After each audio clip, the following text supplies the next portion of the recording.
Brendan, you're going to be starting from 15th on the grid. I mean, congratulations, it was a great win, but can you claw it back? Obviously, these are the 20 best drivers in the world, so it's going to be quite a difficult task to beat them. Even to get up to P5 is going to be incredibly difficult, but I'm up for the challenge. I like to hear it, fighting talk. Now, we heard earlier that, well, for a moment there, you mislaid your passport. Very glad you found it. How are you enjoying your first experience outside of the UK? What do you think? There's sunshine for a change. Yeah, it's quite a nice change to have sunshine instead of rain. I've been able to enjoy the local culture quite well and be able to explore quite a bit. Nice one. Keep up the good work. Thanks very much, Brendan. Now I want to have a quick word with our pole man of the day. Where is he? He's down here. Jem Bollock-Bassi. Well, congratulations, starting from pole. Great start. Thank you very much.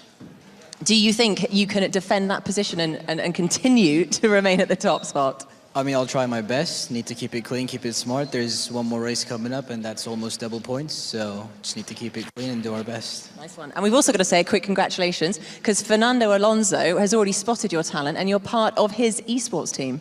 Yeah, it's been quite a big announcement, and I'm quite happy for it as well. It's been amazing. Yeah, I'm wishing the best and see how it goes in the future as well. Nice one. Good luck, Jem.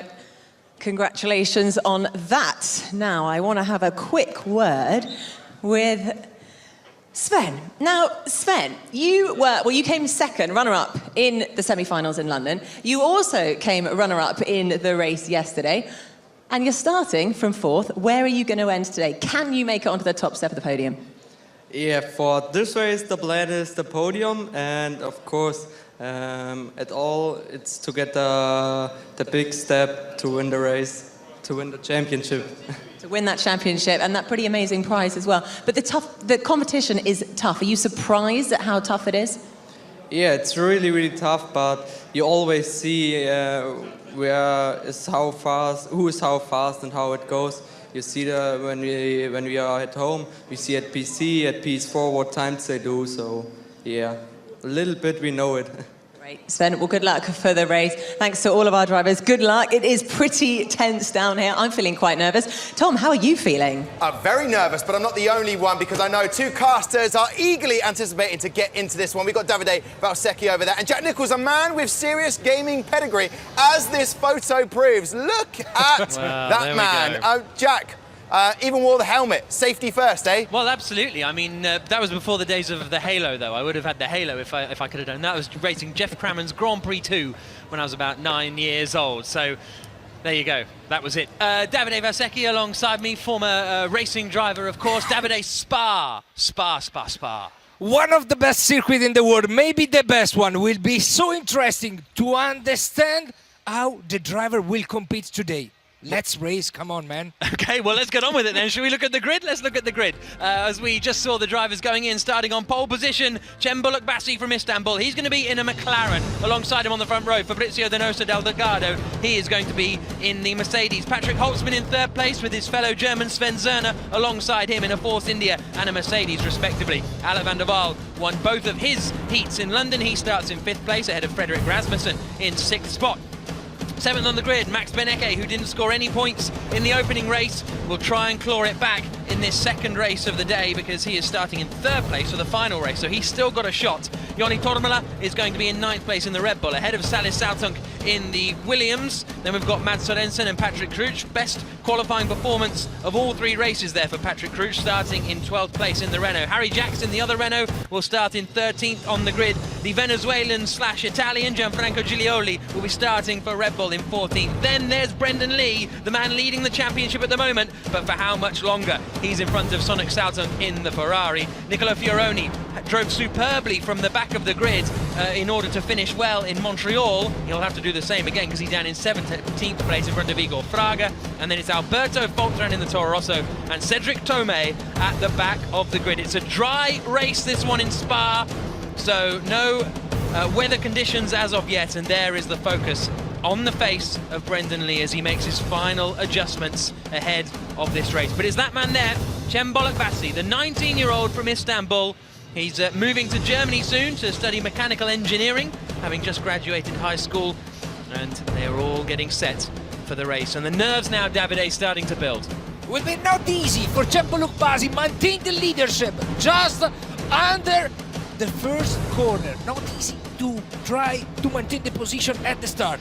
Not only do you have that tight hairpin at La Source, you then have the big, long sprint all the way up through Eau Rouge. Plenty of slipstreaming opportunities coming to Les Combes. Here come the lights then. Pole position is Cem Bullock-Bassi. Fabrizio Donoso alongside him on the front row as the race gets underway. And it is a good start from Bullock-Bassi. He immediately covers the inside line. Watch for Patrick Holzman in the Force India, trying to get up the inside of the Mercedes. Not quite able to do so. Everybody is safely through La Source. Cem Bullock-Bassi has got the best start, but Patrick Holzman is looking very racy. Look at him weaving around behind the Mercedes of Fabrizio Donoso to try and put the Mercedes driver off a little bit. Here they come towards Les Combes. Is there going to be room for the Force India on the inside? They have a little bit of contact. Bullock-Bassi's having to defend because they've all got a slipstream on him coming up to Les Combes. But the order remains the same. That was good defensive driving from Bullock-Bassi. He tried to use the slipstream, but then Bullock-Bassi just closed the door on the inside and covered the position. Really well done, because he managed the line in a perfect way. Well done, Bullock-Bassi. Up into fourth place has gone Alain van der Waal, so he has managed to get past Sven Zerner. Zerner, who is lying second in the championship, has lost out on a position. We're on board with Fabrizio Donoso coming down into Pouhon. Where is Brendan Lee? He's up into 13th place now, Brendan Lee. So 2 places gained in the opening few corners. Bullock-Bassi, Donoso, Van der Waal and Holtzman, the top 4, with Max Benecke in 5th spot. We're back on board with Donoso in 2nd place, putting Bullock-Bassi under pressure. And this is one of the best overtaking opportunities coming up, Davide. Yeah, you're right. He can have a chance just after Stavelot. He can take the slipstream and gain speed on the main straight, try to attack the rival just at the break of the bus stop. Will be not easy because seems a bit far. This one is completely flat out. We are going to check it out. Seems a bit too far to try the attack. Maybe it's risky. Yep, onto the brakes, into the bus stop chicane. Bullock-Bassi locking up the brakes. There is Brendan Lee on the inset. He's running a lot further down the order at the moment as they come out over the start-finish line to complete lap 1 of 11. Bullock-Bassi setting the fastest lap of the race, naturally, and Patrick Holtzman it is just in 3rd place, only just holding on from Alain van der Waal, who is trying to push behind him. Sven Zerner in 5th then, having started in 4th position, and Brendan Lee's now up to 12th, so he is really carving his way up the order. That is 3 places gained already, but it's nose to tail again for the lead. No DRS just yet, so you can see the rear wing is shut, because as per the rules in Formula 1, the DRS will only open a little bit later. What's going on here? We've got Sven Zerner defending, because he's under attack here, and the Mercedes is getting swamped. He's going to lose 2 places here. Round the outside goes the Force India of Frederick Rasmussen, and he just manages to hold on there for 6th place. That is Sven Zerner. You can see the concentration on his eyes because he's dropping down the order and he's 2nd in the championship. Not easy because he has to manage so many cars behind him and try to attack the car in front, but sometimes the concentration, the focus goes to the mirror to check it out the position of the other rivals. Not an easy condition for him, that he needs to recover at least this position, but he's wide the car in front of him. Yeah, that's Frederick Rasmussen in the Force India making the mistake at Pouhon. As a result, he's going to have to be a little defensive coming through the Fagnes chicane. Back for this battle for the lead though. A little bit away from the apex there for Fabrizio Donoso, but Matt Gallagher's come over to join us in commentary, and Matt, as we watch Fabrizio there on the inset, it won't be until the DRS opens that they have a real chance of overtaking. It's very true. I think Bullock-Bassi and Donoso are going to be locked in for this entire 11 laps. What I'm interested to see is who pits early, as that's a Red Bull and Williams getting very close. But yeah, the one thing is the strategy. You really have to keep an eye out for the guys that will pit early, especially Brendan. He might want to get that clear air. Yep, there we go, side by side coming into the, a bit of wheel banging there. That is Joni Tormela and Harry Jacks, I think, doing battle. Someone going into the pits early on, and Brendan Lee is on the Toro Rosso, looking to the inside, trying to get past both of them coming up into La Source. Not quite able to do so. Patrick Cruz, you can see there in the bottom left, has been given a 5-second stop-go penalty for corner cutting. So that is frustration for the 22-year-old Polish racer. But Bullock-Bassi is leading the way. Here we're going side by side through a Rouge, that's a brave one. They all just about emerge. It's Alberto Fortran in there in the Toro Rosso that was getting very brave, almost 4 wide further back. It's Sonic Soughton in the Ferrari. Fortran's got the inside line going into Les Combes, realises that's not a great idea, but well, there's battles throughout the order. It just break so deep, but Gianfranco Giglioli, maybe he missed a bit the apex. He just crossed and cut the chicane. Maybe it was a bit too extreme and too And there's Fernando Alonso having a little watch of the entertainment down there, seeing his driver, Cem Bolokbasi, leading the way. Alonso setting up an eSports team, and his man's on pole position. Can you imagine driving Fernando Alonso? I mean, if he knew Fernando was watching right now, I'm not sure if he'd still be in the lead. But Fabrizio's still all over the back of only 4 tenths behind Cem now, as it just seems like everyone's getting so bunched up that they're in a train, they keep having to brake because someone else makes a mistake.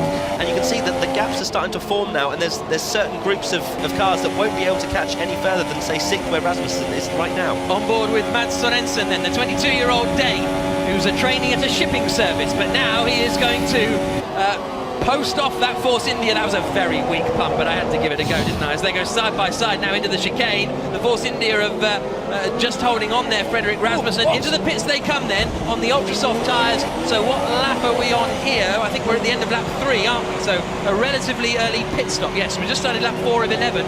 And we've had our race leader in as well. So Cem Bolokbasi has pitted, getting very, very busy in the pit lane. You'll see them ghost in the pit lane because the pit lane, the computer controls the cars, so if they are close to each other in the pits, it's okay, you don't pick up any damage. So our race leader has pitted, so that means Alain van der Waal is out in front. What's going on here? This is Brendan Lee trying to go past Harry Jacks. Harry Jacks is in the Renault of Nico Hulkenberg. On the outside is Brendan Lee, and that's it. Job done. Round the outside into Les Comps. And Lee, you'll notice, is on the ultra soft tyres. Just a quick one, Donoso's actually jumped Bolokbasi in the pits. Yes, that's a good spot. So Bolokbasi was leading ahead of Fabrizio Donoso, but now it is Donoso ahead of Bolokbasi in 9th place at the moment. But they have made their pit stop, whereas the top 8 have yet to come in to make their mandatory pit stop change. As we see them coming down now towards Pouhon. This is Alberto Foltren in the other Toro Rosso. He's tracing down Cedric Tome in the Ferrari. Look the line, Jack, look the line, because it's not so easy to be so perfect. Consider that the corner before was completely flat. Look, they are just perfect, using the outside curve, just at the limit till the white line. They are professional. And the game will tell you off, Matt, if you're off the track. Exactly, yeah, it's strict corner cutting rules, meaning that they cannot put 4 wheels off the track, otherwise they will get a slap on the hand. If they do it too many times, they'll get a 5-second stop-go penalty like we saw one of the other guys get. So they have to be careful, but Spa's not usually one for corner cutting. We might see a little bit more in Abu Dhabi.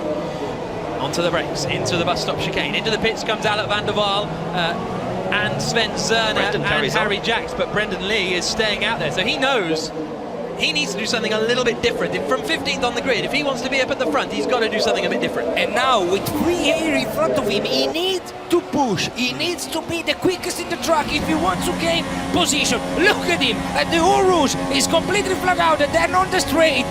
To bend over just a bit to try to be quicker, but no, I'm joking. He just needs to be the fastest at the moment. As you can see, he's on the ultra soft tyre up in the top left there. Everybody else is on the super soft tyre at the moment, so that's why he's doing something a little bit different. And what's going on here? All sorts of action coming up the hill. This is Cem Bolokbasi, and he is under a lot of pressure. No, sorry, this is Frederick Rasmussen, my apologies, down in 14th place, battling with Harry Jacks as they come into the right-hander of Les Comps. And it is Rasmussen who holds on, but Rasmussen I think has a time penalty for exceeding track limits, so he may be in 14th at the moment, Frederick Rasmussen, but that may not remain that way as we go on board with Harry Jacks through the downhill right-hander of Malmedy. Then the little flick left at Speaker's Corner, a little bit wide there, Harry Jacks, and he's dropping back down through the order, unfortunately, because he started in 30th, he's now running in 15th, but leading the way is Brendan Lee, but he is yet to make a pit stop. That is the key element of the race at the moment. When will Brendan Lee come into the pits, and how far up the order will he emerge on fresher tyres compared to everyone else? Yeah, you're right, but it seems that at the moment he's not gaining to Johnny Dormala, because it was 2.1 second the gap between Brendan Lee and Johnny Dormala, and now he's 1.7, so maybe Brendan Lee is not the quickest in the track at the moment. Yeah, I saw that from the onboard actually, that Brendan was really quite slow, but I think he's pushed it 1 lap too far, maybe desperation to try and make a strategy work, but those ultra softs were not lasting that 5th lap. And now crucially, Cem Bolokbasi is back in front of the Mercedes. Look, Bolokbasi is in that McLaren Honda. He is in front now of the man he was racing, Fabrizio Donoso, who's down in 7th place. So I think ultimately we've still got Cem Bolokbasi there on the inset in the net lead of this race as Sally Saltum sets the fastest lap of the race so far. A reminder, 25 points up for grabs in this race. Brendan's carried on as well. Yeah, he's carried on for another lap. Lap 6 on the ultras. That is absolutely crazy in my mind. But if he makes it work, then fair play to him. Onto the brakes, into Les Combes comes Cem Bullock-Bassi, the man who has tested real-life racing cars, Formula Renault 2 litre and Formula 3 cars too. His ambition is to do one of the FIA European Formula 4 championships in Italy or Germany when he's properly moved over to Europe in the next couple of years. So very much real-life racing aspirations for Bullock-Bassi as he makes his way now down the hill towards Pouhon. And the good news for him is that Patrick Crouch behind in the Renault, who will just come into shot there, is really holding up Fabrizio Donoso, who was battling with him earlier. Yeah, you're right. Donoso, he got him just after the pista, but Bullock-Bassi took the position back, and now he has the advantage that Patrick Crouch is just slowing down Donoso. That, look at him, he's suffering just behind him. Now he can have the chance on the main straight after Stavelot, getting there to bus stop. I think he's close enough to try to attack him. Yep, certainly looks very close, doesn't he? Patrick Crouch, I don't believe, has made a pit stop yet. Here comes the Mercedes of Fabrizio Donoso, trying to go around the outside of Blanchimont. That's a little bit brave. Crouch driving a very, very wide Renault, and the Mercedes looks to the outside, still can't get it done. Then Fabrizio Donoso, the 18-year-old Chilean, who is studying in Geneva now, as he looks to the outside of Crouch. And this has to be the run up to Les Combes. That's got to be the ultimate goal now, because he is so close. He's going to get a better exit out of La Source. And Brendan Lee has pitted then. Brendan Lee has pitted. Where is he going to emerge? You can see him tumbling down the order on the left-hand side. And it looks as though he's going to emerge somewhere around the 11th or 12th place. We'll try and keep a look at that. But the Mercedes is through meanwhile, isn't he? Fabrizio Donoso is past. The Renault's trying to fight back as they come up towards Les Combes. He's got the DRS open as well. They're going to go side by side up towards the right-hander. Contact between them, but Fabrizio Donoso just holds on. So Bullock-Bassi leads the race. Fabrizio Donoso in second. Brendan Lee has emerged in 12th place, but with much fresher tyres than everyone else. Yeah, but didn't get so many positions like he expected. To be honest, maybe the strategy to stay out so long didn't pay off very well for him.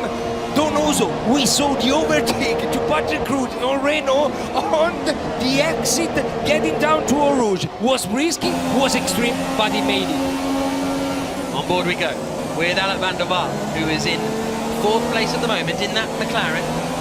The 19-year-old from Eindhoven in the Netherlands. And he's an Xbox gamer, a physics student. Struggles in wet conditions, does Alec, but he'll be very happy that it's nice and dry. There you can see him there on the inset. A Verstappen fan, the Dutchman. Would you have thought it? Lap 7 of 11, so very much the closing stages. Check it out, just behind them, on Mercedes, Sven Zoner. Now, he tried to attack on the inside. Yep, so there goes Alec van der Waal up the inside of Patrick Crouch. He goes through. Can the Mercedes follow through as well? They make contact, and Crouch realises he needs to get to the pits, and that has not gone particularly well, unfortunately, for Patrick. He's managed to get into the pits. He is a wild card, which means he basically won it by winning a load of the game zone competitions at F1 races, but he knows, you can see his face there, he knows that has not gone according to plan, but that clears everyone else. That means Alec van der Waal now is in 3rd. Sven Zerner is in 4th in the Mercedes, a little further back, just in front of Patrick Holtzman in the Force India. Max Benecke is in 6th place, and Brendan Lee is now up into 10th spot. So the Toro Rosso of Brendan Lee climbing up the order, but as it stands, I'm pretty sure Sven Zerner would take the lead. Yeah, look, for the championship is perfect for him. I mean, he finished 2nd in the first race. He has the good chance to stay there, close to the podium position, and to get points to fight for the championship. Perfect for him, the conduction of the race. So we're on lap 8 of 11. Through the downhill left-hander at Speaker's Corner, running out nice and wide, but not too wide, because that'll end up with a penalty. This is Patrick Holtzman, we were just briefly on board with. This is now Sven Zerner in that 4th place, trying to close down on Alec van der Waal. Quite able to make that much progress just yet. As they swing into the Fagnes chicane. Very, very close battles all the way throughout the order. Remember, points go down to 10th position, so 1st to 10th will pick up 25 points down to 1 point, which will be added. So Brendan Lee would end up with 26 points if he finishes in the 10th spot. He really needs an incredible final couple of laps to get a serious points on him. It's actually, this race is really bringing it into so many people's hands, because Brendan scoring only 1 point just brings, as we saw, Denozo brings Denozo in, who's running in second place. He didn't have the greatest Canadian Grand Prix, but a lot of these guys are going to be on around 20 to 25 points, and I cannot wait to see what Abu Dhabi has to offer.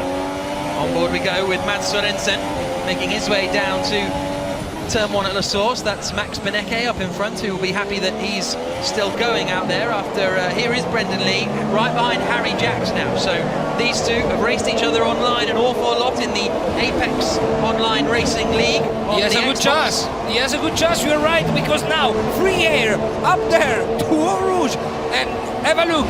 He's getting the double lip stream to the two cars, and then plus the DRS. He can have a good chance at the end of this straight, just at the break. Yeah, because that is the Renault of Harry Jacks going around the outside of Tiziano Brioni in the Sauber, and now Brendan Lee. Look at the determination. Look at the focus on his face. Does he fancy a move into Malmedy? He does. He's not quite close enough though. That was going to be a brave one, but he can see 8th place now. So instead of 1 point, that suddenly gives him 4 points.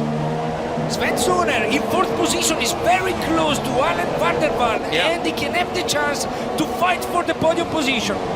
And that would be great news for his championship hopes as well, with Fabrizio Donoso running in 2nd place at the moment after finishing 4th in the opening race of the weekend yesterday. And that is Harry Jacks. You can see we're on board with him in that Renault. Sven Zerner running in 4th position at the moment, so that would mean that Donoso actually would lead the championship as it stands now. Fabrizio Donoso, the Chilean in 2nd place, is the man who would lead the championship at the moment. That's my mental maths though, so who's to say that's correct? And what's also interesting about the sort of format of this competition is that these guys know where they're starting for the Abu Dhabi Grand Prix, and Donoso is in P1 for that double points or almost double points race. So Donoso looking like he's in the pound seats right now if he stays where he is, but everything is to play for. 45 points for 1st place, but Sven Zerner, another guy very much in contention to win this championship, really needs to get past Van der Waal. We're on the penultimate lap of the race then, in the 2nd race of the F1 eSports Grand Final here in Abu Dhabi. At the moment, of course, we're watching the drivers race in Spa, but they're all racing in the final garage in the Abu Dhabi pit lane. Here comes Sven Zerner trying to get 3rd place away from Alain van der Waal. Pretty neat and tidy through there as they swing out now and down the hill into the right-hander of Malmedy. Not quite close enough. Van der Waal a little wide, but there's a few lines you can take through that downhill right-hander. Yeah, you're right, and then you saw it. He just locked the front right tires, and maybe he had a bit of understeer and missed a bit the line, but checking from the onboard is something wonderful. The line that you need to take to follow the car in front of you and to not be stressed by the slipstream. Wonderful, wonderful driving. So about a lap and a half to go then. Cembolo Bassi, meanwhile, is comfortably leading the way in the McLaren. A really classy drive from the 19-year-old, as he continues to be 3 seconds ahead of Fabrizio Donoso. Alain van der Waal in 3rd place still in the McLaren. There is Cembolo Bassi on the inset, nice and focused and relaxed. It's much easier, no doubt, to lead the race. And there is his new boss, Fernando Alonso, watching his new eSports driver leading this race. It's a shame actually, Jem qualified so badly for the other 2 races. 19th for Canada, so he didn't score any points. Then he gets pole position for the Belgian Grand Prix, and he's starting 19th again for Abu Dhabi. So although he will be very much in contention, if he can get an amazing start at the beginning of the final race, then maybe, just maybe, he could pull off a miracle, but from 19th it's going to be difficult. Final lap of the race then, and Cembolo Bassi is leading the way, 3 seconds clear of Fabrizio Donoso. In 2nd position, Alain van der Waal, this man we're watching here in the McLaren, he's in 3rd place. He's a little too far back from the Mercedes of Donoso, a little too far ahead of the Mercedes of Sven Zerner. But he just gained 7 tenths in the lap before to Fabrizio Donoso. Maybe he can have the chance just at the end of the lap, before the bus stop, to make the overtake for the 2nd position. Maybe he can try. Brendan Lee still can't get past Harry Jacks in their battle over 8th position as well. So 2 points, finishing 9th after starting 15th is a good effort from Brendan Lee. He was targeting the top 5, but that seems a little bit too far away at the moment as they come through Pouhon for the final time at the wonderful Spa-Francorchamps circuit on onto the brakes, into the right and left at the Fania chicane. 6 maybe it's not enough, but 6-10 for Van der Vaart to try the overtake to Donoso. And look, Cembo Basi from the onboard, the line is so perfect, so clean in the driving style. Today he's making the difference. You can see the fuel that he's got remaining on the right-hand side. He's got a little under half a lap, but that is more than enough, because here comes Cembo Basi down to the bus stop chicane for the final time. He had a horrible race in the opener in Canada, but he has more than made amends now. Cembo Basi wins in Spa, wins the second race of the F1 eSports Series Grand Final here in Abu Dhabi. A round of applause from the boss. And Cembo Basi relieved, victorious, second across the line there. That man, Fabrizio Donoso, by my reckoning, he is the championship leader, and Brendan Lee finishing just behind Harry Jacks. Harry and Brendan both got Mads Sorensen right at the end. Yes, you're right. Mads Sorensen dropped down into 9th position. So Sorensen losing out in those closing laps. It feels a little inappropriate that Bollock Bassi's in Stoffel Van Dorn's car as opposed to Fernando Alonso's car, isn't it? But nevertheless, I'm sure he won't mind. You can see them. I remember it well, that feeling. I was never at this level, but the end of a sim race, you haven't done anything, but you're sweating, you're shaking. The adrenaline is coursing through you, and that is Cem just recovering, I think. The adrenaline pumping through him. You could see he was shaking. He couldn't really believe, probably first, that he won the race, considering he started on pole, and usually pole position isn't actually the best place to start for Spa. Yeah, because that logic works. So there's Fabrizio Donoso. By my rough calculations, I think he's the man leading the championship now with a second place finish and a 4th place finish. Might actually be level on points with Sven Zerner, thinking about it. I think they might actually be tied on points at the top of the standings, because I think Sven Zerner only finished in 4th place. There's Patrick Holtzman at the front in his nice 3/4 length denim shorts, about to hoist himself out of his rig and make his way back towards the green room. Not for very long, though. We go through the adjudication process where the stewards will check everything is all okay, but then they'll be back for the final race in Abu Dhabi. Anyway, it was a very good race. Yeah. Clean. And really clean. Not so many contacts, so very well done for the drivers.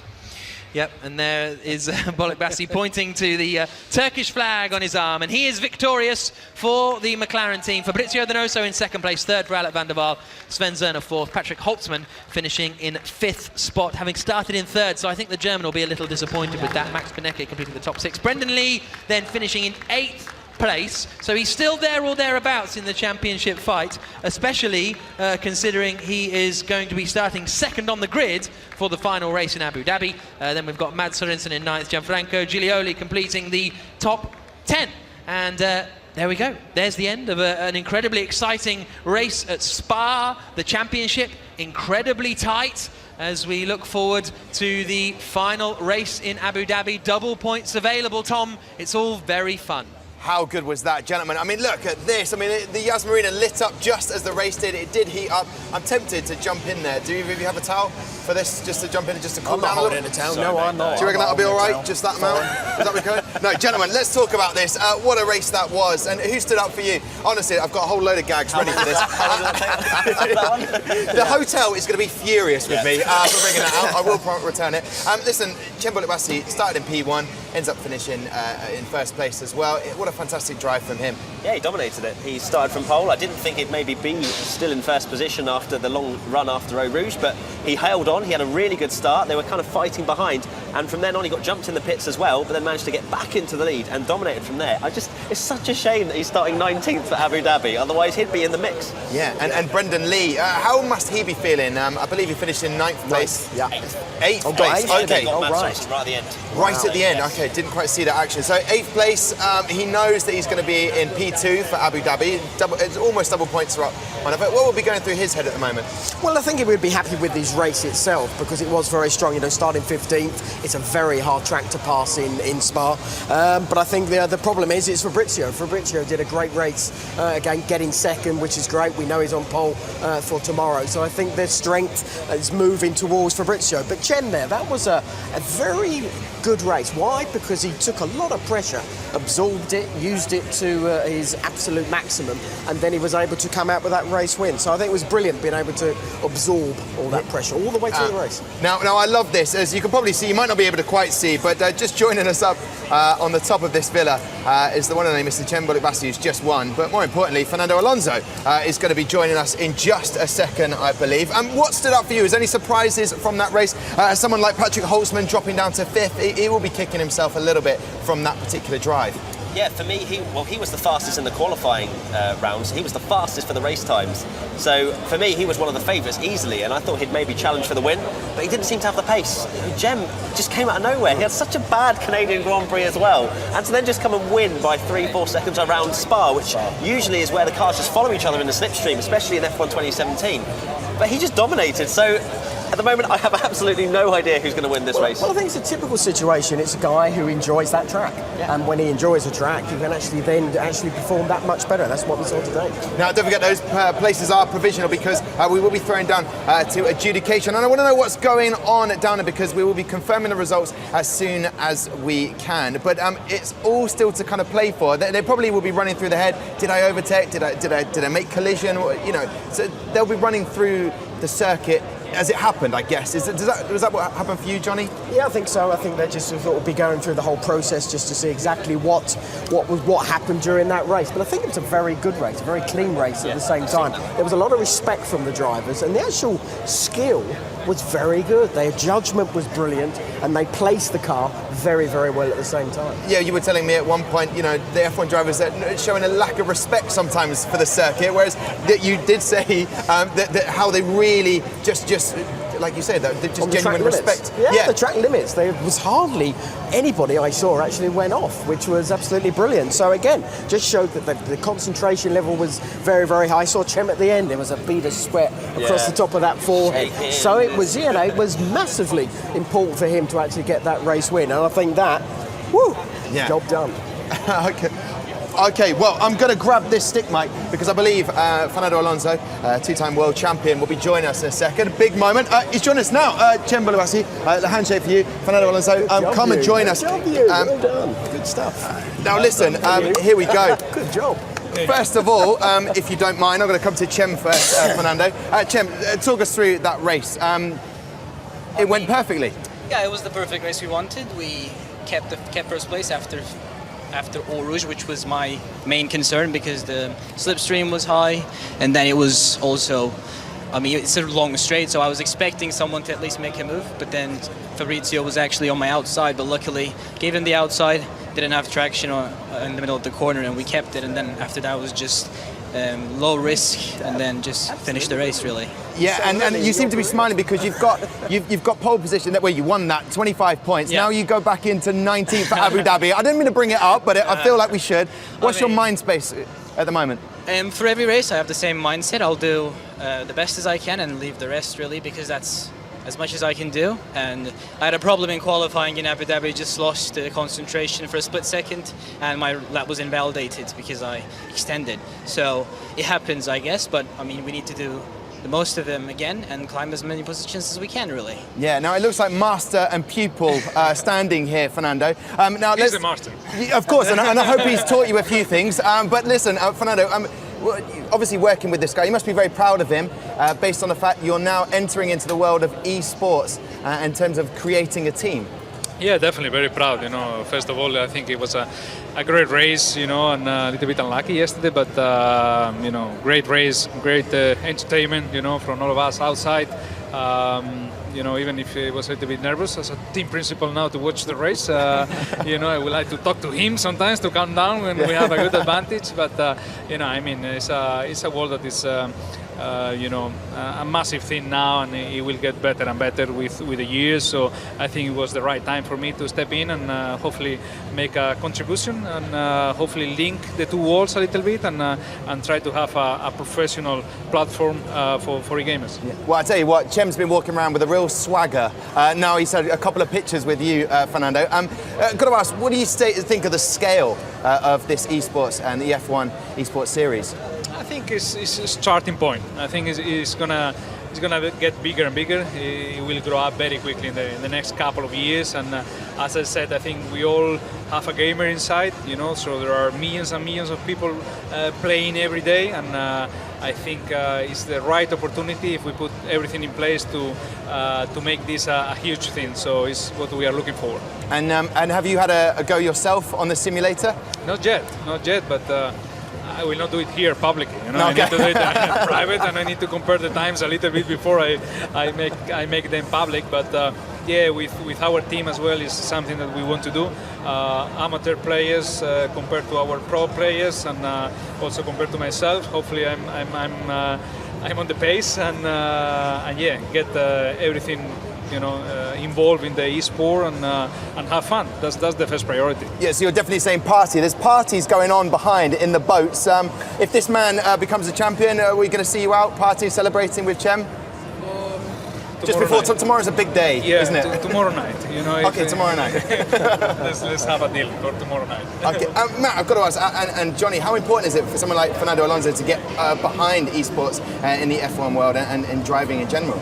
It's massive because esports in motorsport hasn't really been a huge thing as of yet, but you know, with Formula One getting involved and now Fernando as well, it's kind of showing that this is the future. You know, not everyone can afford to do motorsport in real life, karting, etc. Costs so much money, but they can buy a simulator, they can just get a wheel and pedals and really show that they have a racing mind. Yeah, okay, they might not have, you know, be able to withstand the G-forces, etc., but they still have to have a racing mind, and that's what you see from the esports, and we've seen from the 20 drivers in that race, especially in Belgium. Yeah, now I don't want to embarrass you, Cem, but we've got a picture, and basically it's of you meeting Fernando a long time ago. Fernando, different hairstyle. I saw that on Twitter, and I mean, I need to get back to that style, you know. I feel old now when I see that picture, and he does the same for me. Yeah, and how old were you there, Cem, when you first met Fernando? I think that's 2012, so I should be around 14 years old, but I mean, big changes since then, I guess, in 5 years. And what is it like for you, Cem, obviously obviously you've got another race, Abu Dhabi, we're not going to tempt fate in any way, but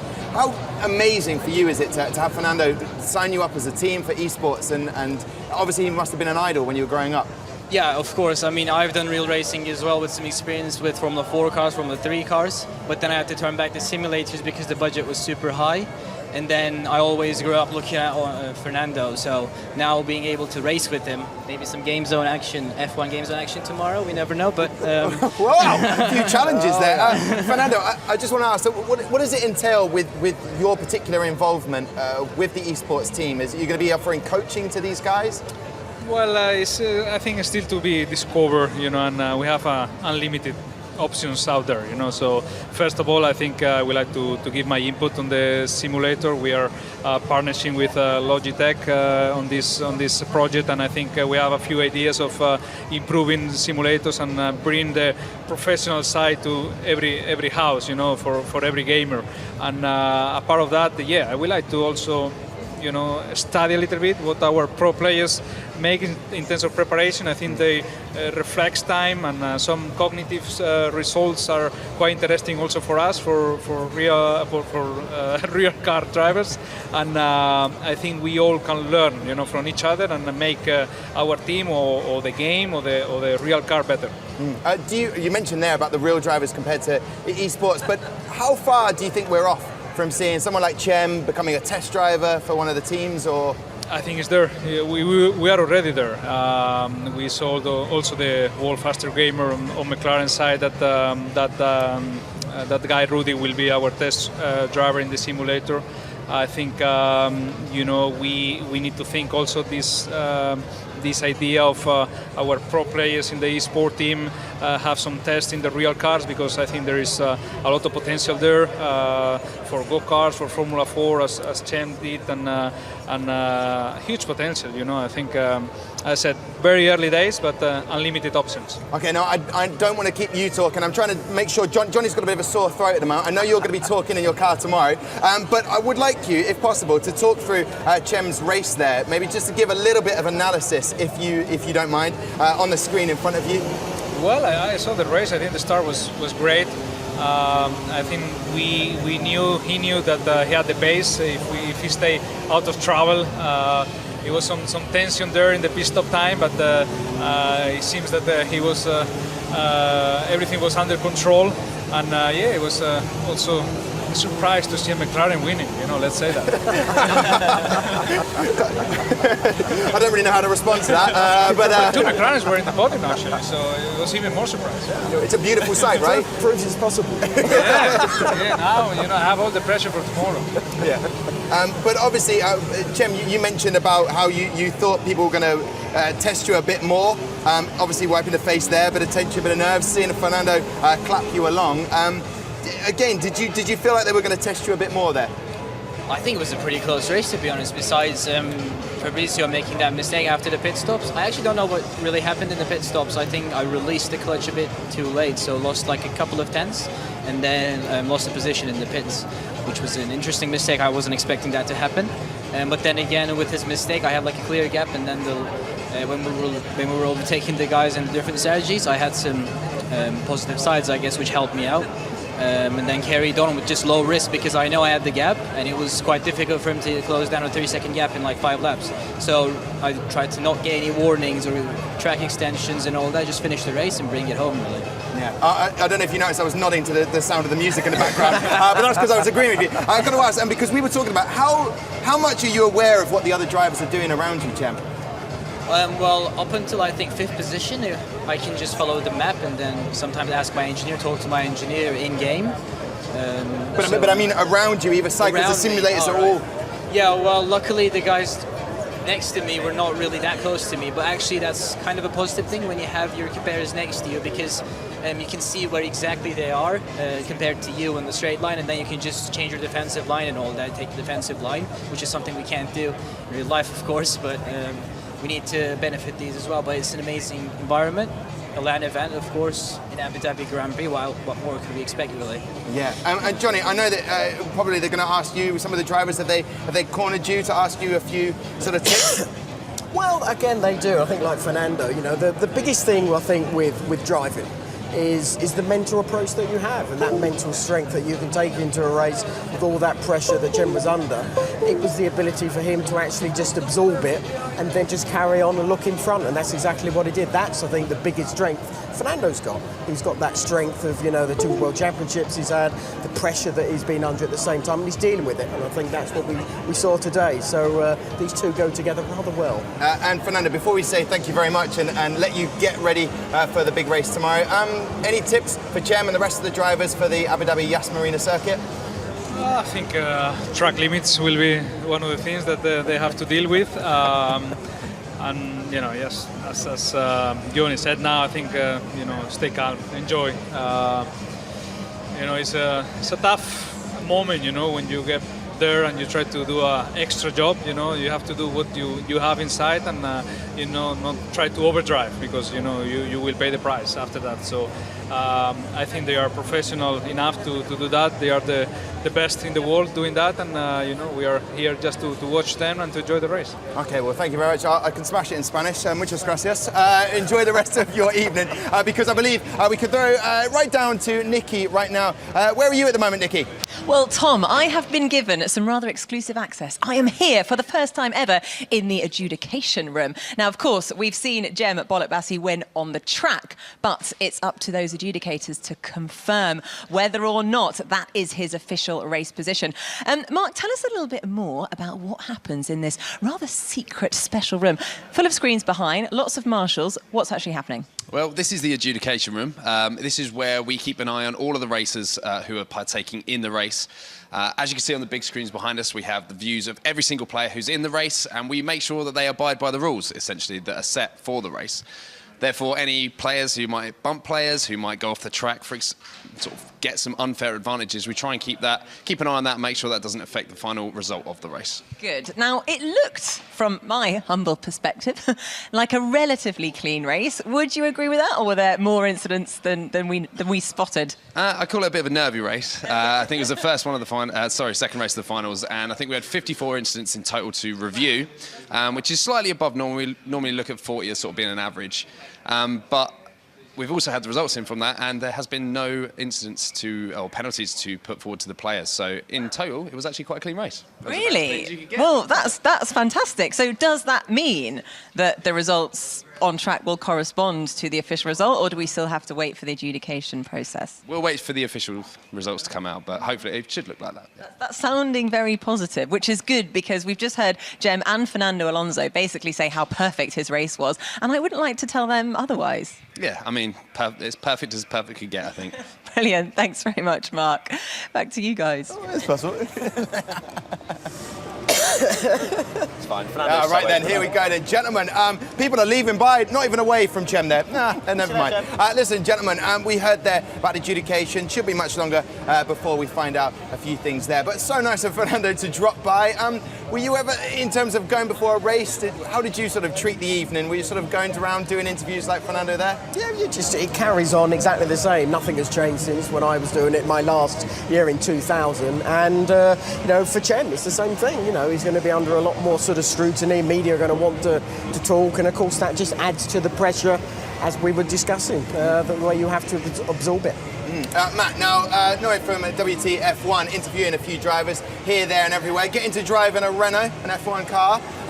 Now, say, no worries, you did say, please mention it, I will mention it again. Yeah, fantastic video on YouTube.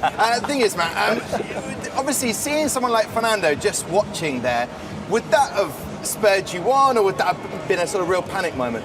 For me personally, would not have spurred me on in the slightest. I would have been so distracted, especially if it's one of your idols watching. For me, if Michael Schumacher had been watching, I would have probably passed out. No, genuinely, that would have been ridiculous. But obviously, Jem didn't know that, and he was just going away. And then he probably found out and was like, oh, yes, just did that in front of my boss. I mean, that's probably quite a nice feeling for him to perform on such a big stage in front of all those people watching outside at home.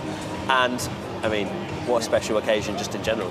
Now, obviously, with the situation of Jem and the rest of the drivers, this is a real platform for them to impress, and the likes of other drivers might now step up and start investing in eSports as well. You'd like to think so. I mean, if Fernando, who's widely renowned as one of the greatest F1 drivers of all time, they can learn a lot from where he's going and what sort of avenues. McLaren as well, with the world's fastest gamer. Esports as a whole in motorsport, there's so many different competitions popping up, and I feel like it's only a matter of time before the other teams start coming in, start poking their nose in here, seeing exactly what's going on, and getting involved. Indeed. Now, I know the drivers will probably right now be very, very nervous, waiting for the adjudication. Donoso looking very confident right there. But as it stands, this is the moment that Jem Bolibasi crossed the line in first place. Will that result stand? We'll find out very shortly.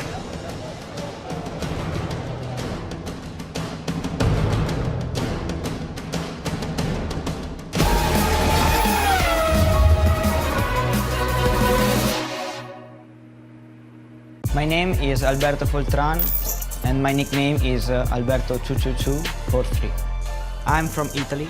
I like battling with other drivers and winning with battle. When I lose, I'm not happy. I am Brendan Lee. My racing name is Bam Lee. I am 18 years old, aggressive, fast and decisive. My racing name is NLR Evo, and my real name is Cedric Tomé. I'm 19. I'm from Germany. I try to always be consistent and calm and don't make any mistakes. My name is Gianfranco Giglioli. My gamer tag is Itabe97. I enjoy racing, I love cars. I think my style of racing is aggressive. And my name is Harrison Jacks. I always go by Noble2909 and I'm 24. I'm from the UK. I think it's the trying to replicate what you see your idols do. I try and keep things as sort of smooth and precise as possible. I'm Igor Fraga. My racing name is IOF Racing. I'm 19 years old. I'm from Brazil. I like to push in the limits, improve ourselves every race, every practice, so that's what I love. My name is Maxim Manecki. I'm 23 years old and my gamer tag is Slays. I just try to be as fast as possible, as good as possible, and I want to just challenge everyone. Having an eSport event like this, it's just great. My name is Patrick Kruty. I'm from Poland. My nickname is Zis44 and I'm 21 years old. When I'm in the lead, I'm very smooth, so I have to be aggressive, to gain positional defend. My name is Salih Timur Saltunç. I'm 21 years old. But for me, I always prefer practicing less because I have much more motivation for the race. When I have motivation in the race, I'm always on it, and that's what I like to do. My name is Sanj Saltunj. My racing name is SDSF1 Alonso 14. I'm 17 years old. Fast, consistent, talented. The thrill of racing is just something else compared to any other sport. My name is Sven Zöner. I am 18 years old and I am from Germany. Aggressive, open for battles and driving fast. My name is Tiziano Brioni. My racing name is ItaVS Renegade 37. I'm from Italy, Rome. I hope that I can show my potential.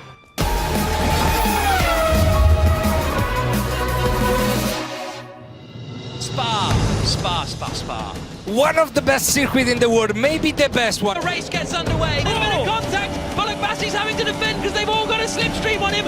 On the outside is Brendan Lee, and that's it. Job done. Can the Mercedes follow through as well? They made contact. Cem Bullock Bassey wins in Spa, wins the second race of the F1 eSports Series Grand Final here in Abu Dhabi. Right then, a reminder of how this finished on the track. This is Cem Bullock Bassey in the top spot. There were no time penalties. Adjudication came back. They have confirmed no time penalties, so this is how it stands. Lads, a bit more reaction because that's how it finished. Oh, there's a little bit of a smile there from a few of the gentlemen. And that means when you look at the points table right now, heading into it, it is massive for those guys. This is Sven Zöner and Fabrizio Donoso are... Actually, I'll probably better just look at the bottom half of the table at the moment. Just following that at the moment. Down in the bottom there, Patrick Kush, all to do in Abu Dhabi. And what that means for the points classification is the following. Sven Zöner in the top with 30 points, but also tied with Donoso. That is a laugh of someone who knows what it's all to do in the Abu Dhabi race in Yas Marina. Look, but the arms round each other, maybe that's to make sure they don't get ahead of one another too far, because those gentlemen have got it all to do. And that's incredible, really, no time penalties there. Brendan Lee down at 29 points, only a point behind. And then Cem Bullock Bassey, who we just spoke to moments ago, is in at 25 points. And then down towards the bottom half of the table. There you go. Still all to play. A lot of pride at stake. Now, just sort of watching at the moment, the marina is really coming alive, and it's really coming alive between now we go to Abu Dhabi, the Yas Marina circuit, and obviously almost double points at stake, gentlemen. Yeah, it means the top four.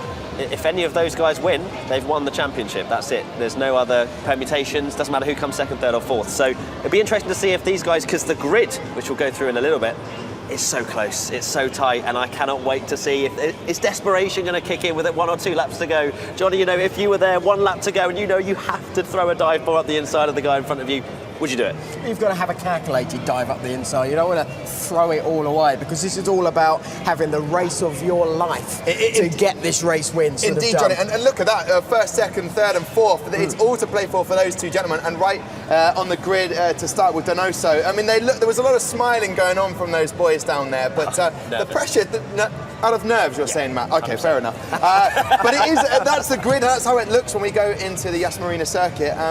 I mean, look at that, John. I mean, it really is all to play for in this last race. Well, it certainly is, and I think we've seen, you know, the race skill that we had in Spa. I don't see it being any different here. Fernando mentioned about the track limits as well. That's possibly going to come more into play at this racetrack, because it is that much easier just to sort of get a possible penalty, which is something you do not want at the end of the race. Even if you've had a blinding race, you get a penalty, boom, you'll be out of the winning the championship. And where would the sort of angles and places to overtake in the Yas Marina circuit? Where can Donoso get overtaken by Zöner? Where would he aim for? Well, I think the easiest one is always going to be sort of the DRS down the back straight and down towards turn 11. But I think the way that I've seen their driving set and skill seems to be they can push some of the other drivers into a bit of a predicament, which then opens up the circuit in places that you probably wouldn't expect that. And I would expect that to happen maybe turn 5, 6, maybe into 7, which is onto the back straight itself. So there are some opportunities that could open up and then the final sector. The final sector is very key to this racetrack here, and I think that's something that if they can just keep that pressure on, especially going into the last turn, maybe trying to force them a little bit wide on the exit, and then nipping down the inside into turn 1. Yeah, well, I hate to think what sort of tension there is in the green room right now. But Nikki, what's it looking? I think you're with Donoso and Zerner, aren't you? I am indeed, the two leaders of the championship at the moment. Guys, I mean, this is getting pretty exciting, but on equal points. And you look like you're kind of mates. You're standing here virtually holding hands. This is crunch time, though. Yeah, it's going to be an exciting race. I'm looking forward to it. I'm starting on the best position, so I just have to do my first thing clean, and it should be good for me. So Donoso, you're starting on pole position. Sven, you're a little bit further back on 4th. Have you got this in you? It's some work for me to do. We are friends at all. We practicing together, share setups and everything, and now we are here. And yeah, we two have to race, so let's see what it happens. So this is brilliant. You two actually know each other from the online gaming world. You actually have been practicing together, and now it's all boiled down to this. You're going to have to, I don't know, pull something out of the bag to compete. One of you's got to win. No, me. Will there be fisticuffs after, or are you going to be friends, whatever the result? Whatever is going to happen on the race, we are going still friends. So hope for the better wins. Good. Well, I hope that really is the case. Good to see you guys talking now. Let's hope they're talking at the end. And good luck for the race. They look very, very happy there, Johnny and Matt. I think that's genuine, that these guys enjoy racing that much. And I don't think it's going to break any friendships today. But there will be a little bit of bragging rights at the end of this, won't there? Definitely. And I think that's part of what racing is all about, and drivers are there to do a job. You know, they push themselves to the limit. They have to sort of analyse what's going on in front. And I think there is a friendship, yes, when they're sort of downstairs before they get actually into the cockpit itself. But once they're in that cockpit and they have to do the job what's actually ahead of them, that's where everything changes. They're not friends anymore. They're out there to have a proper fight. Did you experience that in your driving days, Johnny? Was a few friends out there? Oh, yeah, no, friends. Still friends? No, they were, no, friends. That never seemed to sort of work out because, you know, you're only there for yourself. And this is exactly what we're going to be seeing here. You know, the correlation is so close to what it's really like in a Formula One car, to what these guys are under, the stresses and the pressure. And it's something that, you know, so far I've been mighty impressed. Yeah, we'll still be friends though, won't we, guys? Maybe. Maybe. Okay, fair enough. Listen, okay, 2 races down and 1 to go here on the Abu Dhabi track. The atmosphere is brilliant right now, and the race weekend is really underway. Now, this eSports final is all about the drivers getting a sense of how a real F1 driver must feel on a race weekend, putting themselves in a real driver's shoes. So we thought, only fair to find an F1 driver and reverse the roles. And someone got a pretty nice trip out of it too. Today I am here in a not-so-sunny Monaco to meet a man who has not only done Formula One, but also Formula E, and currently the World Endurance Championship. I am, of course, talking about Bruno Senna, and we are here to put him through his paces to see if he can match up to the 20 finalists in Abu Dhabi.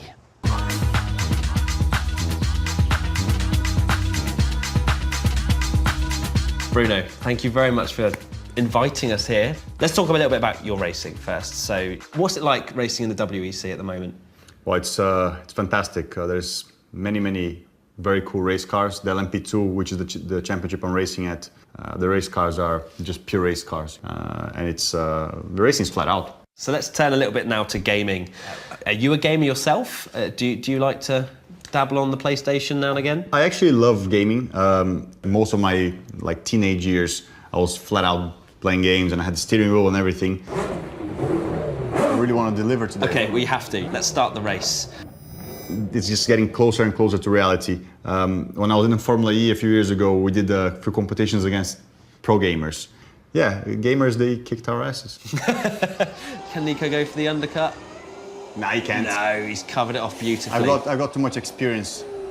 Gamers, do they need that mental stimulation and that kind of complete focus, just like F1 drivers? I think it's, to a certain extent, even more, because when you're in the race car, you're fully focused on it, and you're not at home, you're not just chilling out.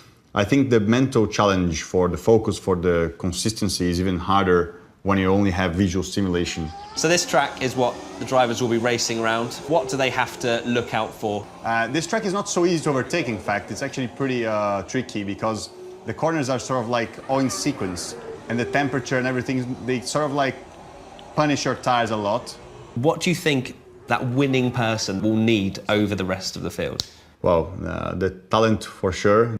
Definitely, this guy will have to just be a bit more relaxed than the other guys. All the anxiety really is what makes your movements a bit less precise, a little bit less sort of on point, and this is what's so required from these guys. It's so wide, the track, that it can really take so many different lines. Oh, You're gonna have to take a line and go on. Oh, the two of them! That's Down to ninth, what are you gonna do? I'm not giving up on this position. Oh, that's beautiful, that is. The most recent F1 game is huge, you know, it's the most realistic it's ever been.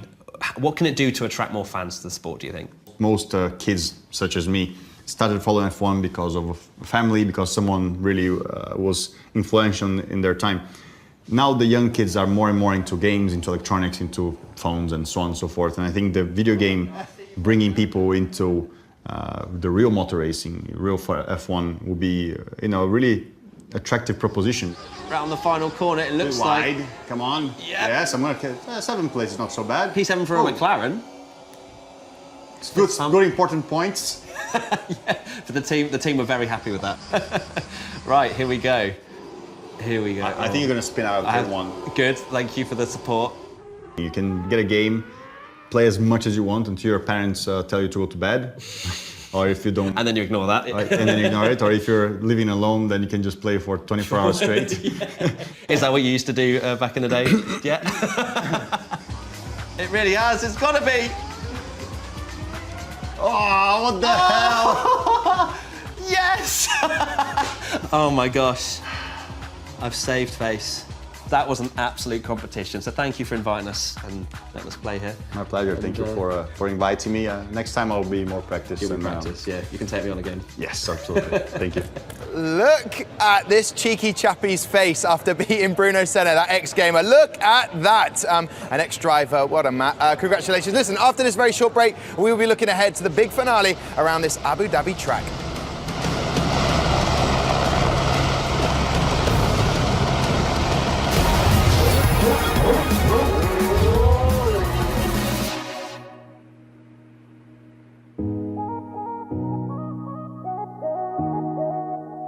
Oh, it's a brilliant opportunity here to be at Williams. And to be able to see how it's all working, it's going to be a good experience.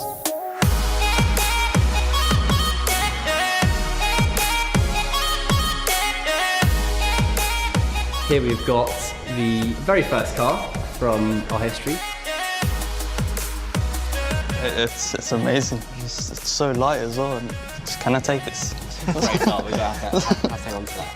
I want to hopefully be an aerodynamicist in Formula One, so any teams watching, please sign me up. And yeah, hopefully I get to have a career in that, really. He's been into Formula One since he was a little baby. I took him to his first race when he was 3 years old to Silverstone. This is a Keke Rosberg car that did the fastest lap of Silverstone. Literally after the British Grand Prix, we came home and I bought the PC and steering wheel. We are the 3rd most successful team in the history of the sport. He's destined for F1, he loves it. We're on board with Sally Sautunk, who is the flying Finn, and he is not flying at the moment. I'm a winner, so I always want to win. So not winning, it was disappointing, but glad to go through.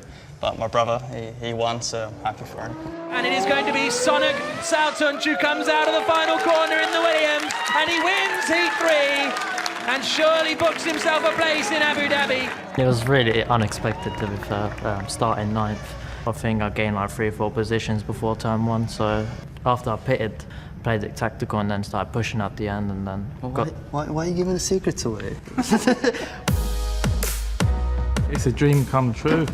I've always dreamed of them being in Formula One. It's going to be very exciting and I'll be full of pride. It's been unbelievable, truly unbelievable. It's brilliant to come here and get to see all these facilities. 10 out of 10, definitely. I think it's the best day of my life. Unlucky, Sonuch. Well done, Sally. You're such a cheater. Come on, boys.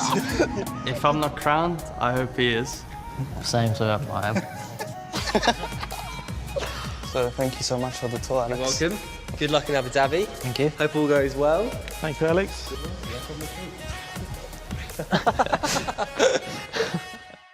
My name is Sven Zürner. I'm 18 years old and I'm from Germany. Aggressive, open for battles and driving fast. My name is Gianfranco Giglioli. My gamer tag is Itabe97. I enjoy racing, I love cars. I think my style of racing is aggressive.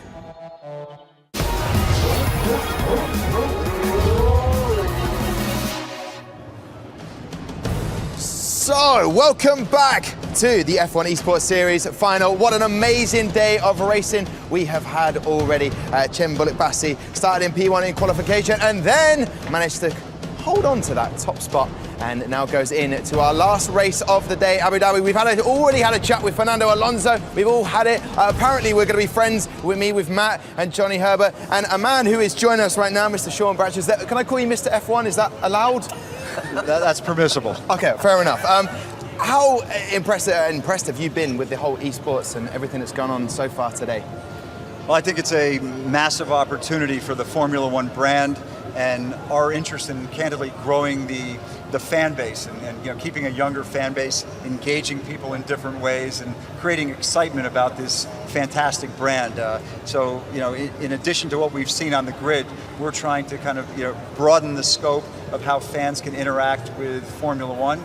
And we're really excited about the energy and the enthusiasm and the competitiveness, candidly, we've seen in this first semi today. There's loads of competitiveness and lots of passion you may have seen down in the garage and just the people that have turned up to watch this. It is a spectacle and you must have enjoyed watching that first race in Spa. No, I thought the drivers did a great job. I thought it was great with the grid girls bringing them all in. I thought they looked nervous at that, didn't they? The grid girls, or they looked drivers? nervous at the drivers with the grid girls. Yes, I think the drivers looked a little bit more nervous than the grid girls. But I think the opportunity to really engage in the pomp and circumstance around esports, be relevant to a much bigger audience, and really broaden our fan base in many ways is encouraging. And we're optimistic about the future. We're almost 1 year in at Liberty. We're trying to activate this brand, detonate this brand in as many ways we can to engage as many people as possible. And I think this is one demonstrable example of how we can do that. And there's more to come. Yeah, and it's not a bad backdrop. As you can see behind you right now, the Yas Marina. It's looking incredible. One more incredible race to go. I know you've probably got a favourite, but I won't put you on the spot with who you reckon's going to win. I just want to see a competitive race. A clean race. Okay, I'll take that. I didn't say clean, competitive. Okay, fair enough. No, Sean, I've got to ask, in terms of the F1 and your ambitions and what you want to do at the moment, what's the big plans for next year, 2018? I'm going to put you on the spot now. There's been so many opportunities, I think, that lay fallow in this sport, and so many opportunities to exploit their manifold. I mean, we're going to be relaunching our digital platforms next year, brand new responsive web, social capabilities. We're going to launch a live and a non-live OTT product. We're going to continue to, I think, foster a greater environment around esports. We've got a lot of opportunities from fans. We're going to launch 4 fan festivals in cities around the world. We're going to continue to broaden the opportunity, the engagement with fans at the circuit. For a typical sport, a fan will go for 2-3 hours and see it and leave. Here, fans are spending 3 or 4 days, 6, 7, 8 hours a day. And so while we're amplifying what's taking place on the grid, we think we have a responsibility to provide entertainment options off the grid. And then we're very focused, candidly, on the racing on the grid. We want to make it more competitive than it is. We want to bring the back of the grid up closer to the front of the grid, create more overtaking opportunities. We have one of the more iconic legends in the sport in Ross Brawn, he is developing a team that's going to foster, I think, more competitiveness on the grid, but also more overtaking opportunities on existing and future Grand Prix to make it more exciting. Because if you don't have competition, we're going to lose our edge. Yeah, Mr. Sean Ratches, thank you so much for popping over. And you watched that Ross Brawn, because he was in the simulator not that long ago, so you watch him. Now listen, Johnny, you got to take these drivers out on a track walk, pretty amazing stuff. I'm going to throw it right now to you. Have a look what happened as we turn our attention now to that final race around the Yas Marina circuit here in Abu Dhabi. As I'm sure you race fans are aware, the drivers and teams will often go on a track walk before the race to make a note of any differences and get a feel for the track again. Our drivers are no different. Oddly, they know this place like the back of their hand, but none of them had ever set foot on it before until Thursday. eSport racers, fellow drivers, welcome to Abu Dhabi. Are you ready for the weekend? Oh yeah. Are you all friends? For now. Right.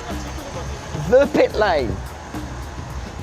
But if we stop and have a look in there, you see all the preparation that's going on. This is the eSport drivers. Ah, the eSport? Yes, okay, it is as well, so yes. Racing to do this weekend. Yes, Yeah. Cool. indeed, which is going to be pretty cool. It feels amazing to be in this track at this event. It's another level of experience. It feels like I'm on a different planet. Absolutely amazing. I could have never imagined to be here, and it's mind-blowing. Pierre Gasly. This is the eSport drivers, Pierre. Yeah, I know. Yeah. I can see that, yeah. It's just unbelievable track, and I really wish that one day I can, take the car here and just drive around this track. Do you like this track? Yeah, I really like it, but it's one of my favorite because I won the championship in GP2 last year here. Especially last sector is cool, like really technical and. Right, Pierre, thank you for giving these guys the time. Have a good weekend. Good luck everyone. Yeah, have a good one. Pretty good, yeah, okay. Thank you. Ciao. Let's go to turn one. Cool. Yeah? Come on then, let's go. To be on this track, which Pro Formula 1 drivers drive on, is unbelievable. Turn one. These curbs can be really, really used and abused to a certain degree. It's quite a big curb on the outside, and it looks aggressive, but actually where that rubber is, that's really where you're going to be carrying it. It is so important around this track to be able to find where you can use this extra bit of curb. It's just an amazing experience to be getting tips from Johnny Herbert as a pro driver. Definitely I've learned that you cannot go wide at some corners, so you have to be patient. The best advice I can give you is keep your concentration going the whole way around the circuit, but especially here at the last turn. You've had a great experience, I hope. You've seen some of the cars in the pit lane. You've met a couple of the drivers. You've been on the track. Shall we do one little special thing? First man across the start finishing line. Let's go!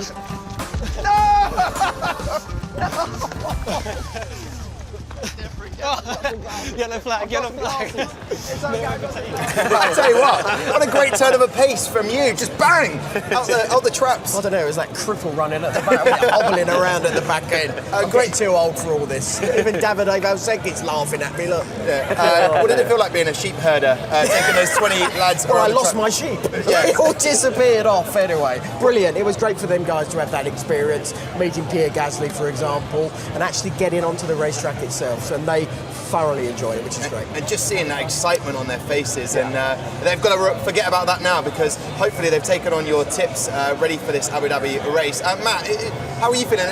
You used the game a lot more than you do now, because I don't want to make you feel bad, but you missed out on meeting Sebastian Vettel. Look at that, you could have got down there on the track if you were still competing.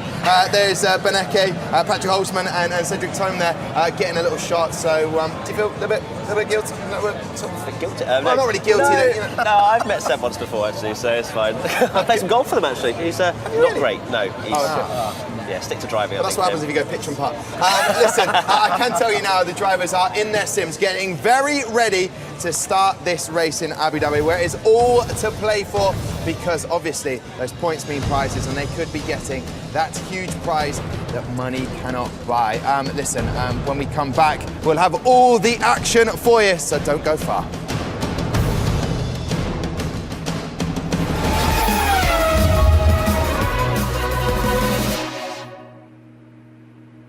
My name is Alex van der Wal. My gamer tag is RG Matisse on the Xbox One, and I'm 19 years old. I'm Dutch from the Netherlands, Smooth, pushing, quick. My name is Jem Bolukbasi. My nickname is Jem Bolukbasi X. I'm 19 years old. I'm from Istanbul, Turkey. I'm calm, but I can take the risks when needed, and I love motorsports. My name is Fredrik Rasmussen. I'm Formula 1 creator on the F1 game. I'm from Denmark.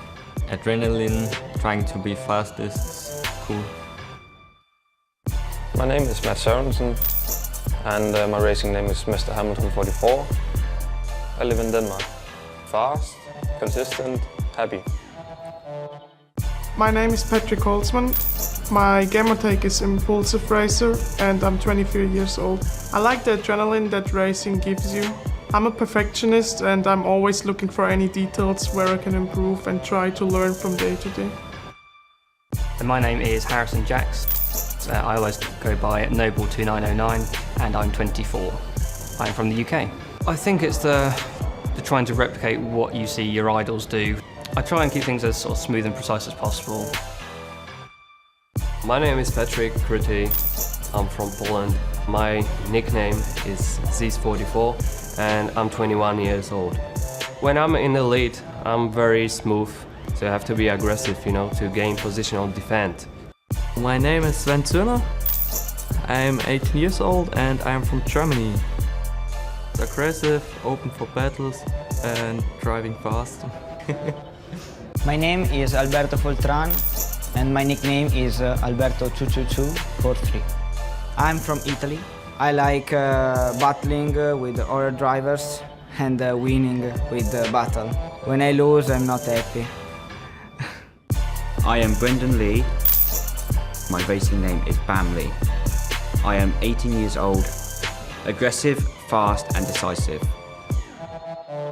My racing name is NLR Evo and my real name is Cedric Tommy. I'm 19. I'm from Germany. I try to always be consistent and calm and don't make any mistakes. My name is Sanj Saltunç. My racing name is SDSF1 Alonso 14. I'm 17 years old. Fast, consistent, talented. The thrill of racing is just something else compared to any other sport.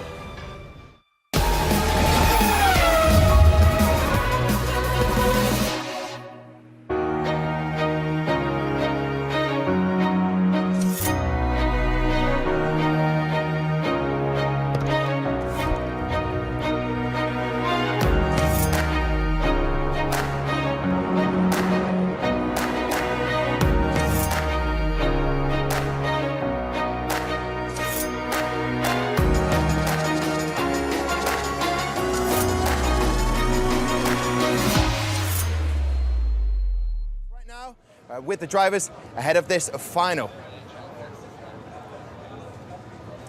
Right then, Nicky's down on the grid with the drivers ahead of this finale. Crucial race in Abu Dhabi. Thanks very much, Tom. Yes, our final grid. How sad is this? But I think we should speak to our man, our main man, Brendan Lee. Now, you seem to perform better when there's a bit of clean air in front. You're obviously starting from the front row. How are you feeling? I'm feeling confident. Like you said, I perform better with clean air, so it's going to be quite crucial to get past the leader, so it's going to be quite a tense race. Exactly. Just 1 point in it, Brendan. Good luck for that race. It is quite important to remember that these guys have spent hundreds of hours, thousands of hours perfecting their raced craft. They know this track. They know the car setup inside out. But let's have a quick word. He's got his headphones on, so he's clearly in the zone with Patrick Holtzman. Patrick, how are you doing? I'm sorry to interrupt. You look like you were very focused there, feeling very calm. But you're currently P5 in the championship. 45 points up for grabs, everything to play for. This win could still be yours. Yeah, technically it's possible, but the pace isn't there. So I'm realistic, just try to finish as high up as possible and secure maybe 4th or 5th place in the championship, and then, yeah. Where's that fighting talk? The first 2 races didn't go as planned, and yeah, it's just not worked out for me this weekend, but I try to finish on a high, of course. Fair enough. Well, Patrick, at least you're honest and keeping it real. Good luck to all of our drivers. Tom, over to you. Yeah, thank you very much, Nikki. There's some nervous boys down there. Best of luck to everybody. Let's head back to our casters, Davide Vasecki and Jack Nichols. How are you feeling, gentlemen?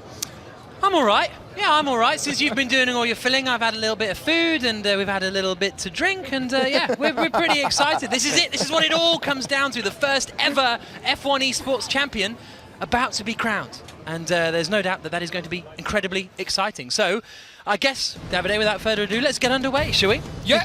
Here is Fabrizio Donoso then. He's the man starting on pole position. If he finishes on pole position by winning the race, he wins the championship. If Brendan Lee finishes in front, he wins the championship. Max Benecke not really in the fight. Sven Zerner in fourth. If he wins the race, he wins the championship. It's fairly straightforward. Patrick Holtzman in fifth place for Force India, who we've just heard from there, with Nikki Sally Saltunk in sixth spot in the Williams. Then in seventh position, Mads Sorensen, and after him, it's Alec van der Waal in the McLaren, completing the top 8. Tiziano Brioni is in ninth place in the Sauber, ahead of Gianfranco Giglioli for the Red Bull team. Then we've got Johnny Tormala in the Red Bull, ahead of Frederick Rasmussen for Force India.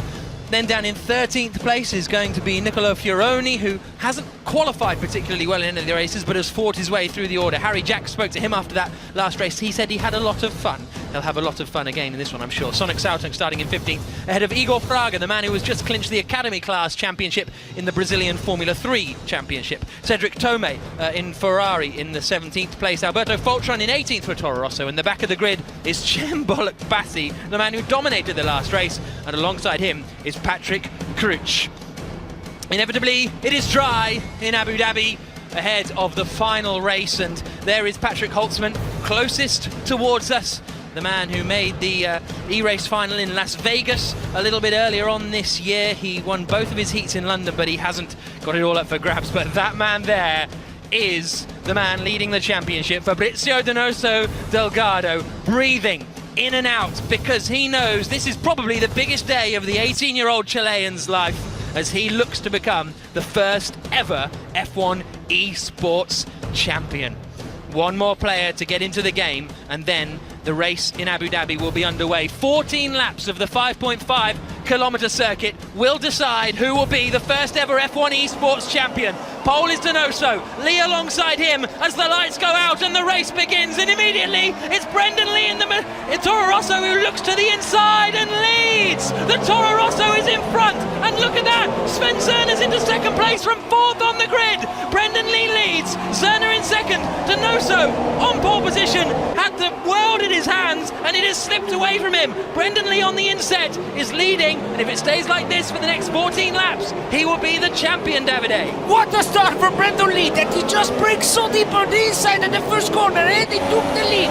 As he said before the race, I need to lead the race from the beginning. He did it. Well done. Here they come down the back straight though. Two big slipstreaming opportunities. Is Sven Zerner going to be close enough? Not this time. They come into this little left-right chicane here of turns 8 and 9, and then accelerate on the second long straight. We're on board with Sven Zerner behind Brendan Lee. He knows if he overtakes the man in front, he will move to the lead of the championship, and he's closing in, coming down. Lee covers the inside line, locks up, but gets the car stopped in time. But this is pressure on another scale. Yeah, it will be important here in this straight. Did you saw the control that he had to have Brendan Lee on the oversteer? When he went on throttle, he had to sure shift to third to try to avoid the oversteer. Now it's important to stay close to the car in front, to have the opportunity on the main straight to try the attack. The last sector of this circuit is one of the most difficult in the entire world. Too wide in the entry. There go the polystyrene boards then. They won't see the light of day as they come out to complete lap 1. Brendan Lee leads by half a second, but Sven Zerner in second is only 2/10 ahead of Fabrizio Donoso in third. So therefore we have the top 3 in the championship, all on the top 3 in the circuit, and whoever finishes in front out of these 3 will be the champion. We're on board with Donoso Delgado. That's him on the inset there as well. You couldn't have scripted this, Matt, unless you did. I wish wish I did. This is amazing. Chembol Baxi's up to 12th already from 19th. You've got Harry Jacks, I think he was started 14th or 15th, up to 10th as well. So there's been some big movers. Chem unfortunately still not close enough to challenge for the championship, but it is going to be very close indeed. It's going to be interesting to see who hits first to try and get that fresh air. Yep, and of course DRS not available just yet. It'll come on the next lap. That's when they can start using the DRS to open the flap in the rear wing, lose some of the aerodynamic drag and close in on the car in front. Here they come then, along the second long straight in Abu Dhabi. The sun beginning to set. It's very much set in real life, but in this sim racing game, it is beginning to go down. And Brendan Lee leading the way for the Toro Rosso team. Right behind him is Sven Zerner, then Fabrizio Donoso. Those are the key men in this title battle. Max Benecke is in 4th place, 5th for Patrick Holston, 6th for Alec van der Waal, Giulioli, Tormala, Rasmussen and Harry Jacks completing the top 10, just ahead of Igor Fraga as they all flash underneath, down towards the Viceroy Hotel there, illuminated on their left-hand side. And there's a little bit of a look from Chembol Baxi trying to get past Igor Fraga, who sealed the Academy class title in Brazilian F3 just a week ago. And Chembol Baxi sliding around from 19th to 12th. That is a good effort. Yeah, it was fantastic. He had a great start, and then we can see him. He's so aggressive, so determined to get position. Seems that he's stuck behind the rival, but he can run much quicker. There you see DRS enabled, and you can just hear the radio engineer, Jeff is his name, letting Chembol Baxi know that as well, as he's right behind Igor Fraga, who, whoa, big moment at turn 3 for Chembol Baxi, just kept it all together. Igor Fraga only started racing because he had a race in Mexico City in real life, and thought, well, I better learn the track. He bought F1 2017, he's hooked, and now he's here in Abu Dhabi. Brendan Lee leading 0.4 of a second ahead up at the front of the order. We're on board with Sally Sautung, who has got this DRS now on the back of Chembol Baxi, coming down into the left-hander. Don't think he's quite going to be close enough. Sally Sautung, there he goes, up the inside. Brave, late in the day move, and that is now 12th place for Sally Sautung. Unfortunately, his brother is out. Sonic Sautung is out of the race. The younger brother has retired, and he looks a little bit glum there, doesn't he? Lap 3 of 14. Brendan Lee leading the way. Here we go, back on board with Chembol Baxi. Right up behind Sally Sautung. There you see it. He cut the corner a little bit, and he got a warning. You get too many of those warnings, you're going to get a penalty. Need to be careful as we have 2 in this lap already. And I think if we start to get towards the 4 or 5 area, that's when penalties are going to start to be dished out. These guys are so close on pace, they'll be finishing within tenths of each other. And if they get a 5-second penalty, they're going to be dropping down the field. So the race leader's about to come through to complete lap number 3 of 14 and move on to lap number 4 of 14. And Brendan Lee is leading the way, 6/10 clear of Sven Zerner. In early comes Chembol Baxi, so he's trying to do a little bit different strategy-wise, as in came Igor Fraga as well, but Fabrizio Donoso only 2/10 behind Sven Zerner. This is Rasmussen and Joni Tormala that we're watching at the moment. They're squabbling over 8th position ultimately. Tormala in the Red Bull, Rasmussen in the Force India. He can have a big chance on the main straight if he can stay close to the car in front of him. Just here, at the exit of the hairpin, he's there. Oh, he almost touched him in the middle of the corner. Now they're using the DRS. And so is Fabrizio Donoso in the second of these Mercedes.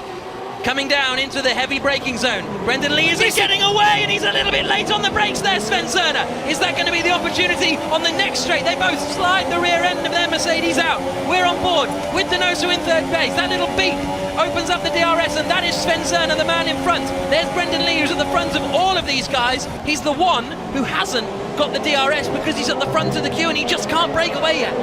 What's interesting is they're 2 Mercedes, they can't pit on the same lap, and these guys, it's only 14 laps, which means one of these guys, if they both dive in the pits, then Fabrizio Donoso is going to lose 6, 7, 8 seconds in the pits, so they have to be so careful, especially Fabrizio, but you'd imagine him being 3rd, he'll come in a little bit earlier than the guys ahead. Yeah, that is a key part, isn't it? Just like real Formula 1, you can only have 1 car in the pits at any time. Well, you can have 2, but you have to stack and wait behind the other cars. So that means Donoso really is at a disadvantage, and here he comes now. Yes. So there we go, Donoso into the pits, goes over the way in. Yes. 50 miles an hour, he literally hit it to the mile an hour. So, is he going to be able to use the undercut here? Where will he emerge, and will he emerge in traffic as well? Yeah, but it was a good idea. He was stuck behind them, seems quicker than them, and the only chance to try to fight them is just to try to have an early pit stop. He did it, maybe it can be the move of the day. There we go.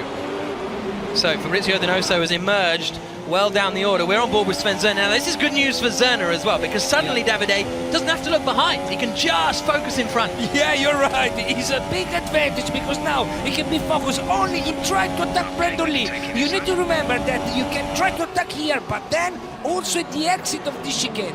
Prepare very well the exit to be ready on this main straight. And he's there. He is super close here. Brendan Lee, the man from Reading, is under big pressure now. Look at the focus in his eyes, because Sven Zerner behind has the DRS and he wants to make a move for the championship. Up the inside, and they make a bit of contact, and he goes wide. Brendan Lee cuts the corner, gesticulates towards Sven Zerner. They're still side by side on the exit, and Zerner is through. He has to give a position. Yes.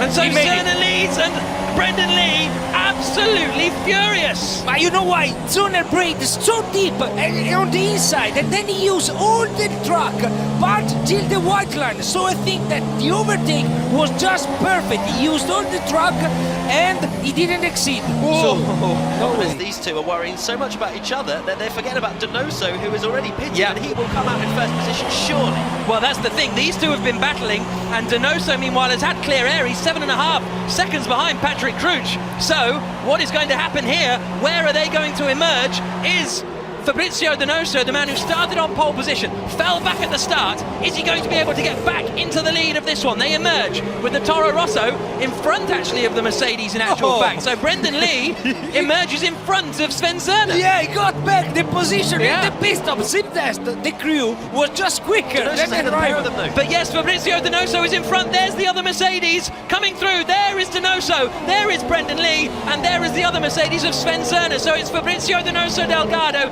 the man who started on pole position, who is in the net lead of this F1 eSports Grand Final in Abu Dhabi. As it stands, Fabrizio Donoso Delgado will be the champion.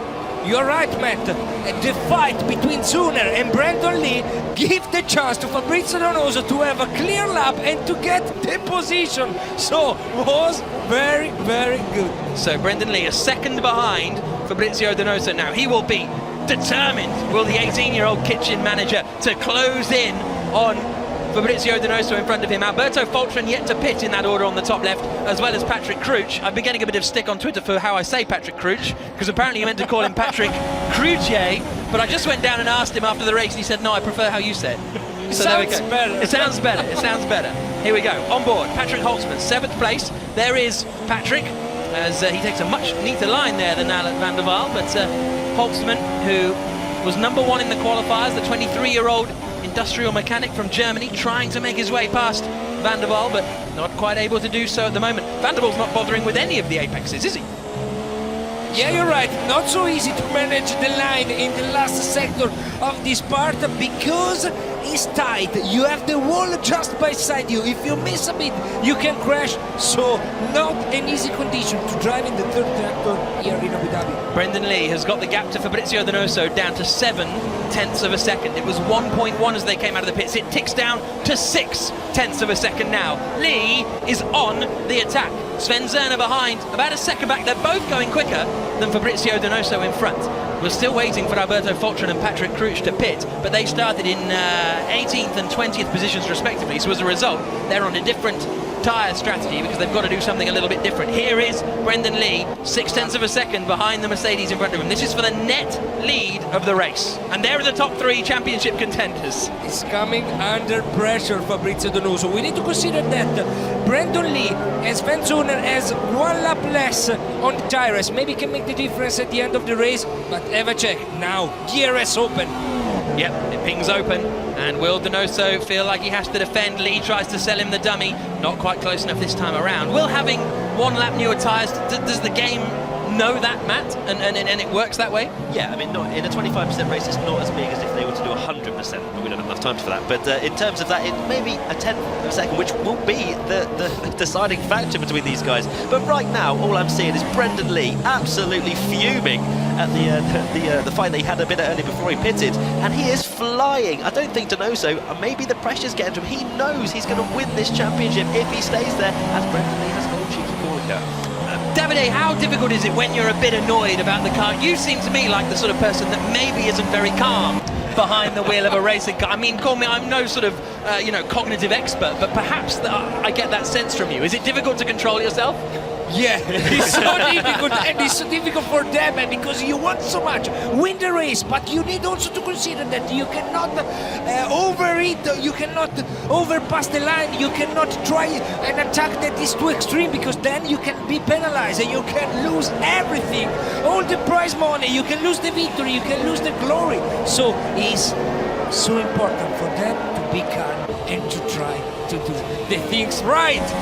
So much on offer for the winner of this, not only a paddock pass for tomorrow, but also they get to choose a Grand Prix next season to visit with 2 paddock passes, 2 paddock club passes, 2 business class flights, a hotel room for 2.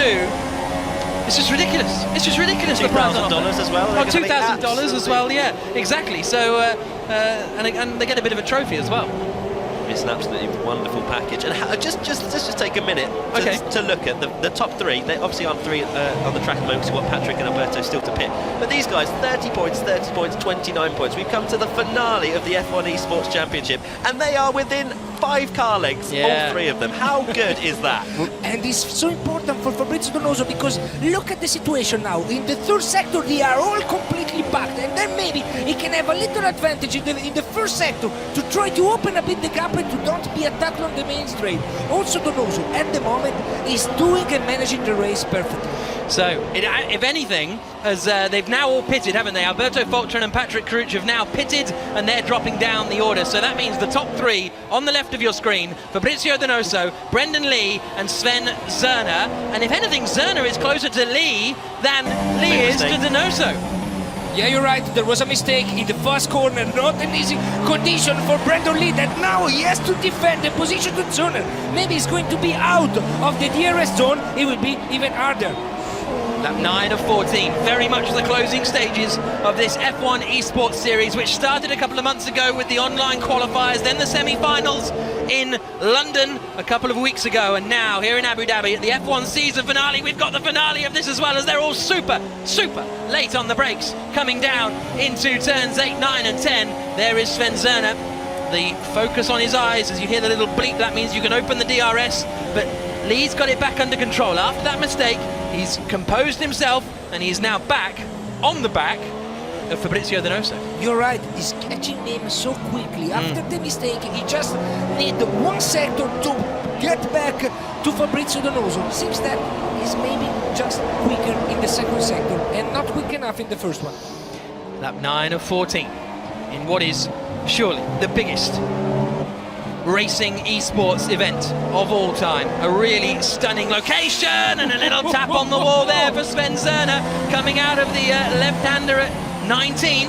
Little tap on the wall, without have done him any damage. There you can see Brendan Lee again, focusing 0.6 of a second, 0.7 of a second back from Donoso. What I've noticed, you can see on the bottom right there, downforce levels. So Brendan Lee won on the front wing, which means he is as quick as you like down the straights, and that's where you noticed, Davide, was the fact he's so quick. He's really good at the traction zones as well, and that's how he pulled away from Sven Zerner, despite being 0.2 ahead going down the straight. He seems to be quicker than the pair of them, but just Brendan needs to just calm down a little bit. I feel like he's pushing just that too hard. He's now 0.8 behind Fabrizio, and he's not going to have a chance. There are great battles all the way throughout the order, but I hope you understand why we're sticking with the top 3 battling it out for the championship.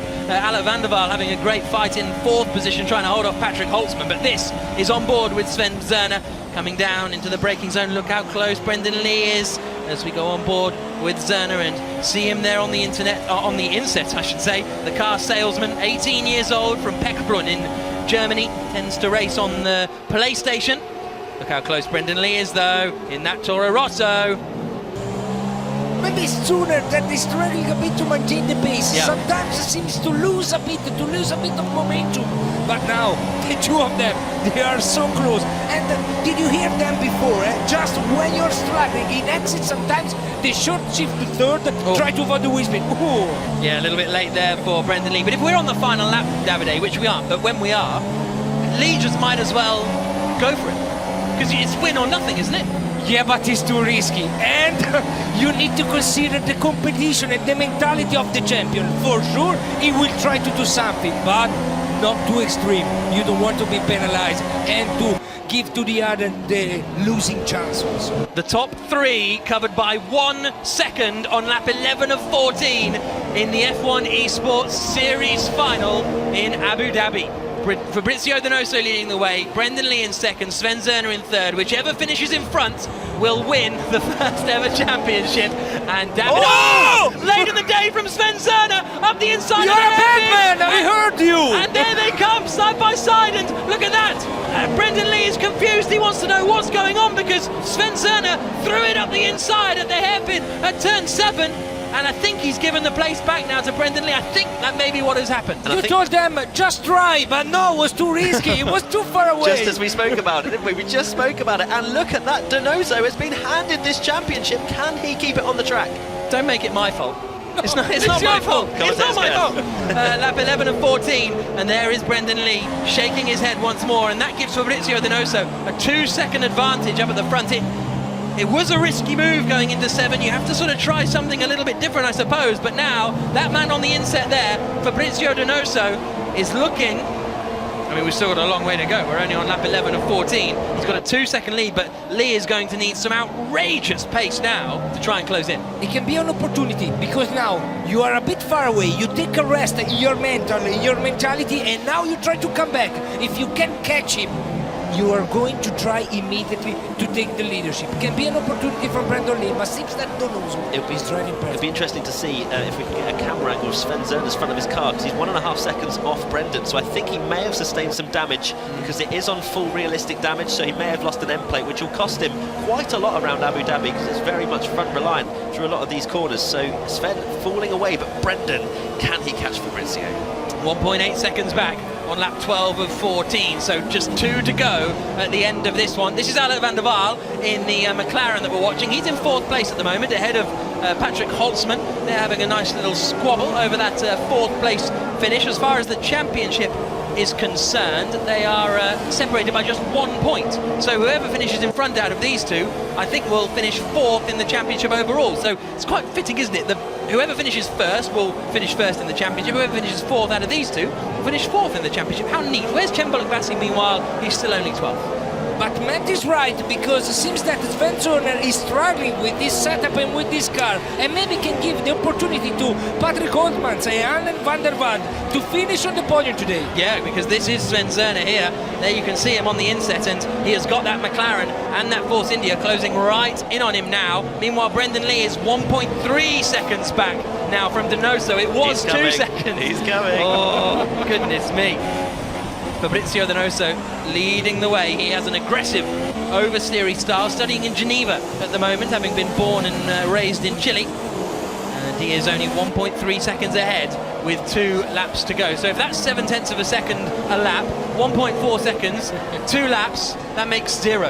He can make it, you're right. He does. He can make it. Here we come then. This is Alec van der Waal now right on the back of Sven Zerner. So this is for the final podium position as they swing into the left-hander at turn 1. I almost turned around because we can see turn 1 from where our commentary positions. I thought, oh, I'll have a look in real. Oh no, this isn't real life. Oh, he made a mistake. He went too wide, Zerner, and maybe can give the chance to van der Waal on the outside to try to overtake. But he's under pressure. He has something on the car because he's struggling so much on the fast corner.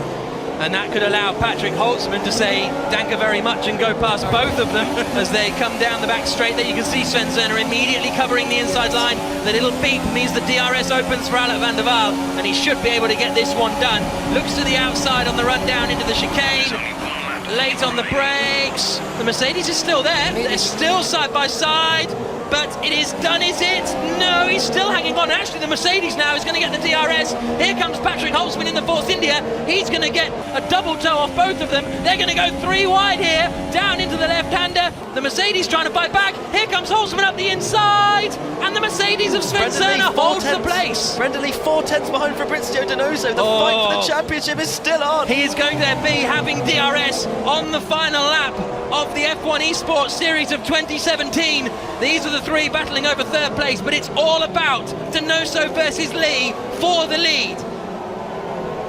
It's just 0.6 of it. Well, it's gone up a little bit. It's 0.6 of a second now. They haven't quite started the final lap yet. They're about to come over Lee's gone 1.3 seconds back now. And there is the McLaren going wide of Alec van der Waal. And here is Donoso and Brendan Lee. They're right together. The final lap of the eSports series. And Brendan Lee, he has a chance. Yeah, but how can Fabrizio Donoso now maintain the leadership? He was 2 seconds in front in 2 laps. He's been catched by Brendan Lee. Seems unstoppable. He's going to be shaking at the wheel. Let's look at Brendan. Look at him. He is a man on a mission. Oh, he's gone a little bit wide though.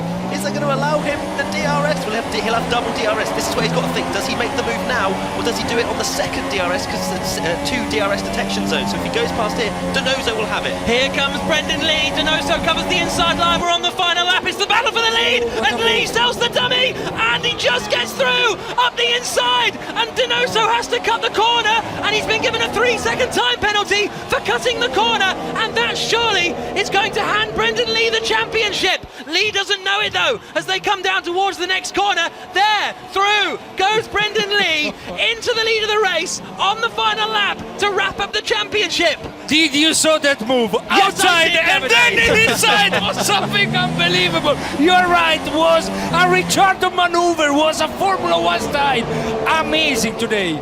It was Mansell and Piquet, wasn't it, going down into Stowe all those years ago. Possibly one for the adjudicators to look at, but I think, to be honest, I think Brendan Lee has driven pretty well throughout this race. There's not going to be too much doubt, I don't think, about his performance, because here comes Brendan Lee through the final corner. He has had to work for it, but he takes victory in Abu Dhabi, and surely victory in the F1 Esports Series of 2017. The first ever F1 Esports champion. He's shaking his head. I think he's a bit stressed.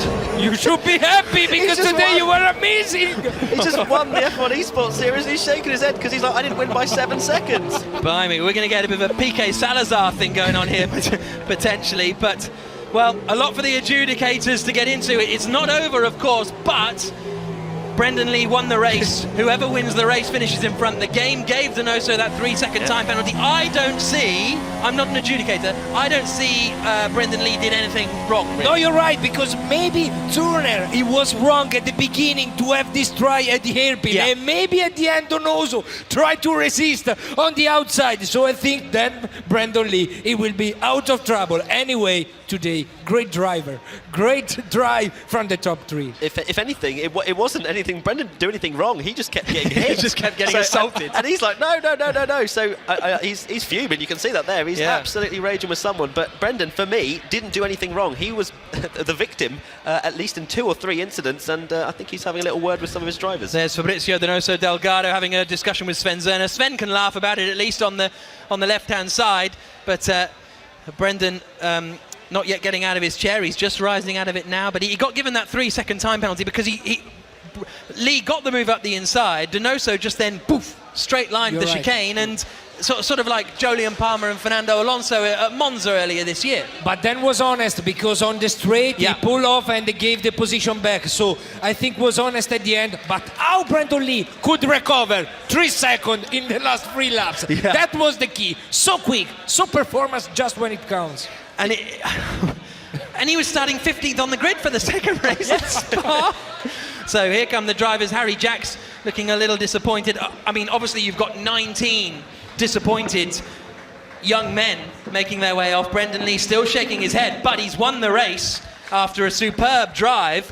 And they're getting a round of applause from the fans who have stuck around down in the paddock to watch the action unfold. They're all making their way back towards the green room. Here's a look at the provisional results then. Brendan Lee finishing ahead of Fabrizio Donoso, Sven Zerner in 3rd. And credit to Sven Zerner for holding off Patrick Holtzman and Gianfranco Giglioli, because he had a bent-up car towards the end. Rasmussen, Van der Waal dropped down to 7th place. We saw that McLaren sliding off. Joni Tormala in 8th, 9th for Harry Jacks, 10th for Sally Sautunk. Cem Bassi finishing just outside the top 10. Patrick Cruce in 12th place. 13th for Alberto Foltran after a good drive from him, because he started in 18th position, so I think he'll be satisfied with that.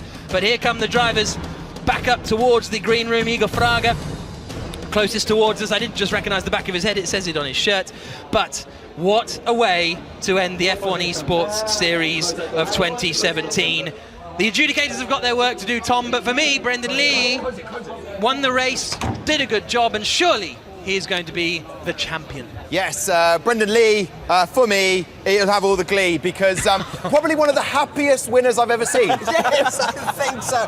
What a brilliant move that was, wasn't it? On that last lap, just throw it up the inside like he did. But the braking he did as well was absolutely perfect at the same time. Unbelievable. I'm so happy for him, although he's not particularly happy about it himself. Yeah, I mean, let's have a recap of that beautiful moment you're describing there for us. Talk us through it, gentlemen, because what was going through Brendan Lee's mind at this point? Well, he's brilliant because he's gone to the outside and he's basically a dummy and he's just shot it up the inside. Fabrizio, it was all far too late for him to be able to defend, and then Brendan was actually there behind, but of course Fabrizio had got a game going through the chicane. But just brilliantly, good mind games that he was playing, as I said, being on that outside and then dummying it across up the inside. Brilliant stuff. We're so used to that finger wag, but it was a different finger wagging, wasn't it, on this occasion? No, it was a fantastic move. I mean, Brendan has spotted his braking point to the absolute perfection. He's locking up his front left, still managed to hit the apex. Obviously, he's now driving one-handed because he's throwing his finger with his right hand, which so Donoso's obviously, I don't know about that. Donoso in that moment maybe should have just tried that going around the corner, but he let the position go anyway, so that was good sportsmanship from him, so we didn't have to go through a whole adjudication, which means we'll be on air till 3 a.m. But that's wait for this reaction. No, I've won a race. You can't believe it. I can't believe it. No, I didn't think I was going to win it, but I have won it. Maybe that's first. Maybe that just means first. Maybe, yeah, that's me. Done for the day. Gentlemen, I mean, obviously now we wait for the adjudication, the time penalties that could play into it, but it was neck and neck the whole race, and it really was exhilarating to watch. I mean, I need to lie down, not going to lie. I had a glass of water, but yeah, just watching that race, because then Brendan was involved in that instant with Sven Zerner. We thought it was all over. Fabrizio had a 2-second lead, but then you saw that onboard camera of Brendan. He was a man possessed as he was going after him. And then I think Fabrizio may have got a little bit nervous, lost about 6 or 7 tenths in the last sector of the penultimate lap, and then that just allowed Brendan to come straight at him. Yeah, well, I think it was very fortunate as well when Sven had his problem, it seems. I think when they had their coming together with Brendan, that gave him a little bit of sort of a breathing space, especially behind him, and that allowed him to sort of really cut down that deficit behind Fabrizio. You know, it was 2 seconds at one point, with only about 2 laps to go. It's unbelievable. Indeed, and then Sven made those two attempts. They made a move twice over Brendan Lee. Let's just have a quick word with adjudication. What's happening down there, guys?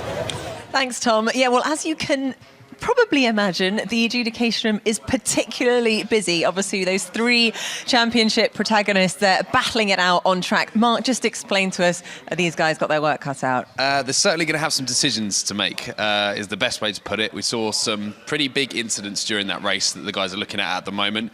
A lot down on total incidents from the last race, but as I say, some major incidents occurring with those top 3 drivers. So it's going to be down to the guys to figure out exactly what's happened there, if there's going to be any penalties, and it could affect the race result. So this is very critical now. I mean, what are they discussing? What are they talking about? Are they watching replays? What's the process that this goes through? And how many different layers? I know the marshals are here talking about it, but then who comes in to make the final decision? So the adjudicators would have seen the incident when it happened during the race. It's now in the process of the head adjudicators looking at all of the replays and slowing them down, going through it bit by bit, almost frame by frame, to ensure that we do make the right decision, that keeps the rules intact in the race and hopefully doesn't give penalties, but if it does, we need to make sure that that's 100% correct. Absolutely. Well, fingers crossed we'll have an answer soon, because I know there are 3 guys waiting very nervously upstairs. Mark, thank you very much. Definitely nervous up here, Nikki. Basically, what I understood from everything you've just said, frame by frame, means it could be a long wait. That's what I got from that. The adjudicators, I mean, how tense. I mean, they've got such a difficult job right now, a hive of activity down there. The work's cut out, isn't it? I mean, I don't think in terms of, for me personally, I think Brendan is safe and clear. I think he was, as I said on the caster's desk, the man that was just getting hit everywhere. He was the victim into the hairpin with Sven, and then Fabrizio cutting the corner. I think Brendan, from what we saw, is safe, but then again, we weren't riding on board with him for 14 laps, so he may have been a cheeky boy. We don't know. What about you, Johnny? May have been a cheeky boy. I like that, Johnny. And Matt, we'll take a little break right now. So, as it stands, at this moment in time, Brendan Lee crossed the line in first place, and he now sits first overall. Will that result stand? Massive question mark, because we will find out shortly.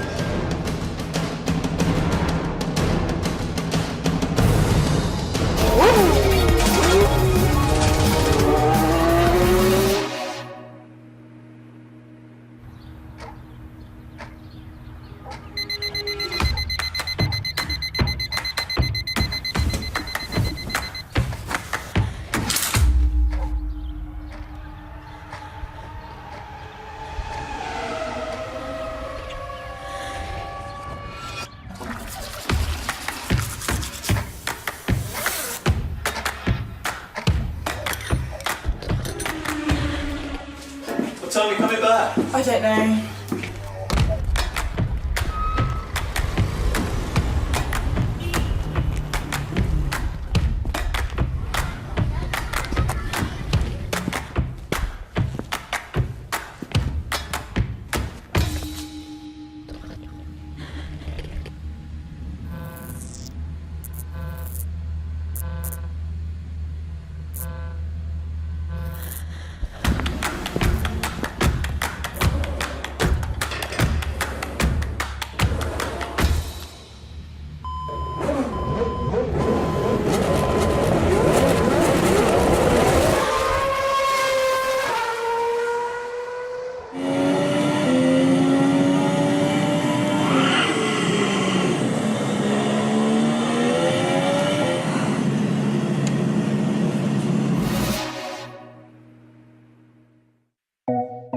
Speed, power, distance, G-force, points.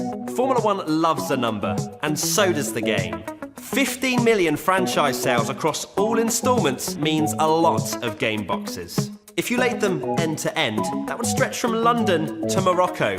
That's 1,600 miles. The game has been built for 14 platforms and has been translated into 10 different languages. That's useful because the game has been sold in 143 different countries, from the Island Islands to Zimbabwe. Important fact alert! There are 3.35 million lines of code in the current game and engine technology. That's 1 million more than was used to create the Hubble Space Telescope, and even more than was used to create Jurassic Park. The game took nearly 1,500 months to make. That's 45,000 days, or over 1 million hours. Basically, that would have taken one poor person 126 years to make the game on their own. There have been 106.5 million laps completed so far, with 1 million DNFs. There'll be a few more added to that number tonight.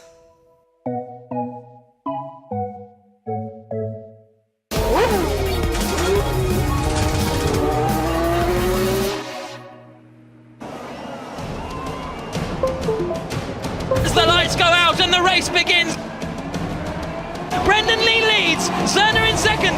Looking good from the start. Oh, look at the focus in his eyes, because Sven Zerner behind, and he wants to make a move for the championship. Up the inside, and they make a bit of contact. Coming through, there is Donoso, there is Brendan Lee, and there is the other Mercedes of Sven Zerner. So late in the day from Sven Zerner. Donoso covers the inside line, we're on the final lap, it's the battle for the lead, and Lee sells the dummy, and he just gets through, up the inside, and Donoso has to cut the corner. Through the final corner, he has had to work for it, but he takes victory in Abu Dhabi, and surely victory in the F1 eSports Series of 2017, the first ever F1 eSports champion. Welcome back to the F1 Esports Series Grand Final here in the Yas Marina in Abu Dhabi. It's incredible. Look at the lights back there. Got a few of those in my garden. Listen, I'll tell you what, it's time to put your hands together and welcome the fabulous drivers who competed. They will start coming up the stairs right now as we welcome them. Cem Bolukbasi up to the top. Go on, fella. That's it, apparently. We want more of you. Come on, boys. Get yourselves up here. Come on. They're still getting over that race. Well done, fella. Come on up here. Sven, well done, fella. They're coming up. Tough race for them. Well done, gentlemen. A lot of love up here on the terrace for these guys. And what I'm going to do... Well done, fella. I'm going to grab Brendan Lee and bring him up. Well, it was ahead of the race, and I think Brendan Lee's right at the back. Right. Brendan Lee. Come on, fella, I'm going to grab you. Come and join me. Come this way. Come over here. Because as it stands at the moment, take a seat for me. I love that. You won the race in grid 1, and then you decided you'd be right at the back. I like that. Humility. Here's the thing, Brendan. Let's talk about this right now. Let's talk about that finger wag to begin with. I'm going to give you that to hold, Brendan. Yep. what was going on there? Let's talk about your feelings. Keep it clean. We are live.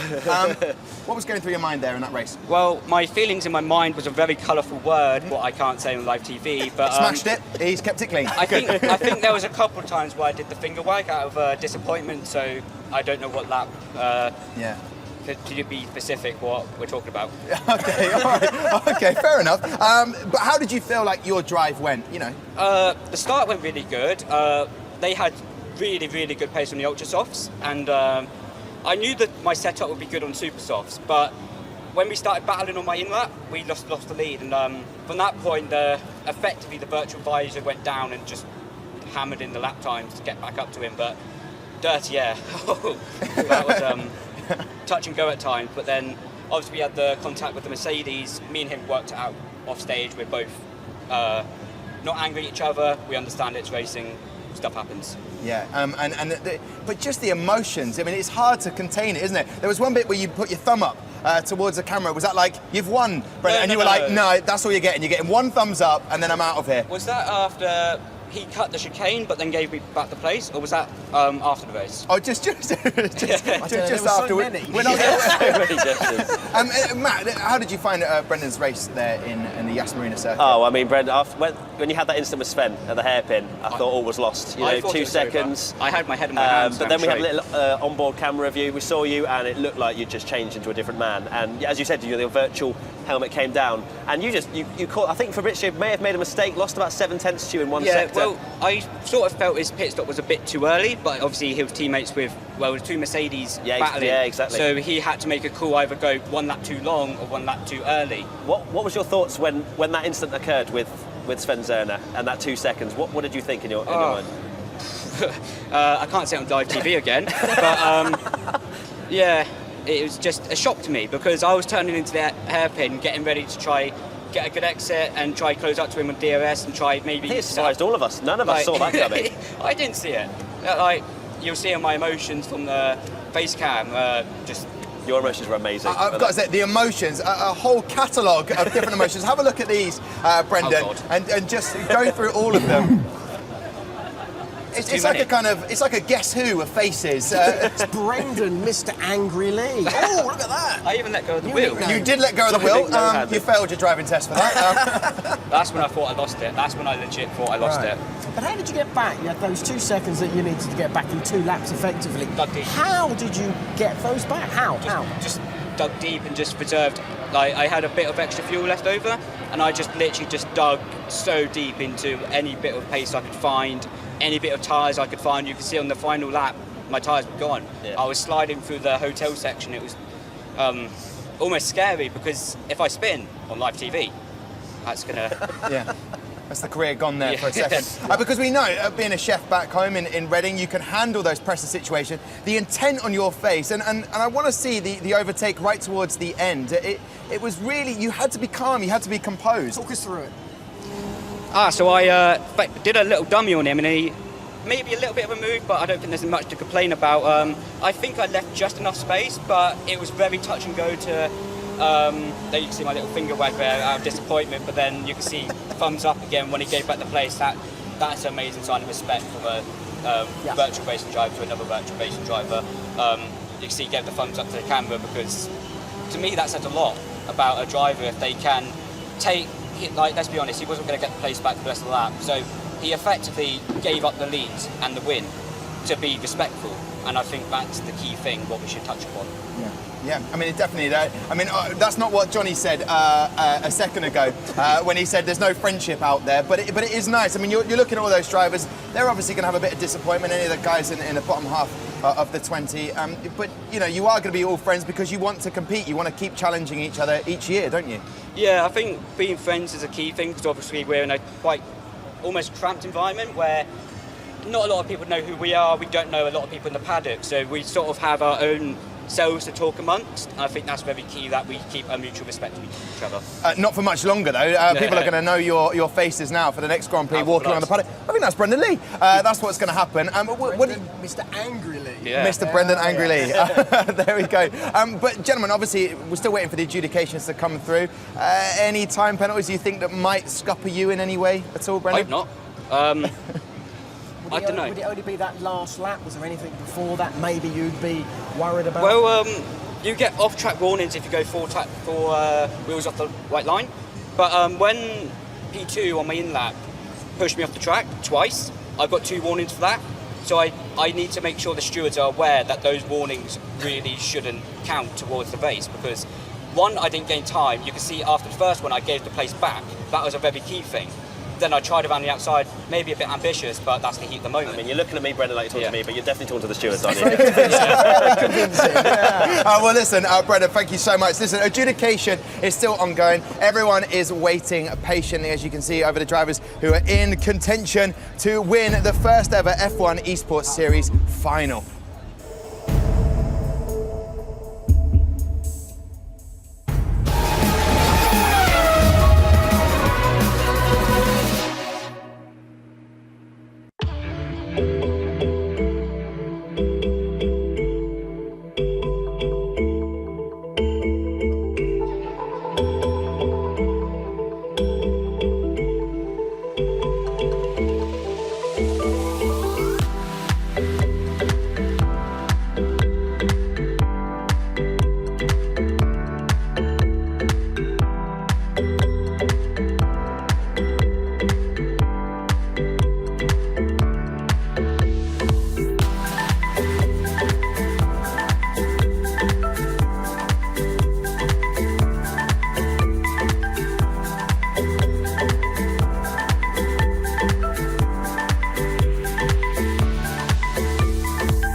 Right, well, we've had some unbelievable wheel-to-wheel racing this weekend.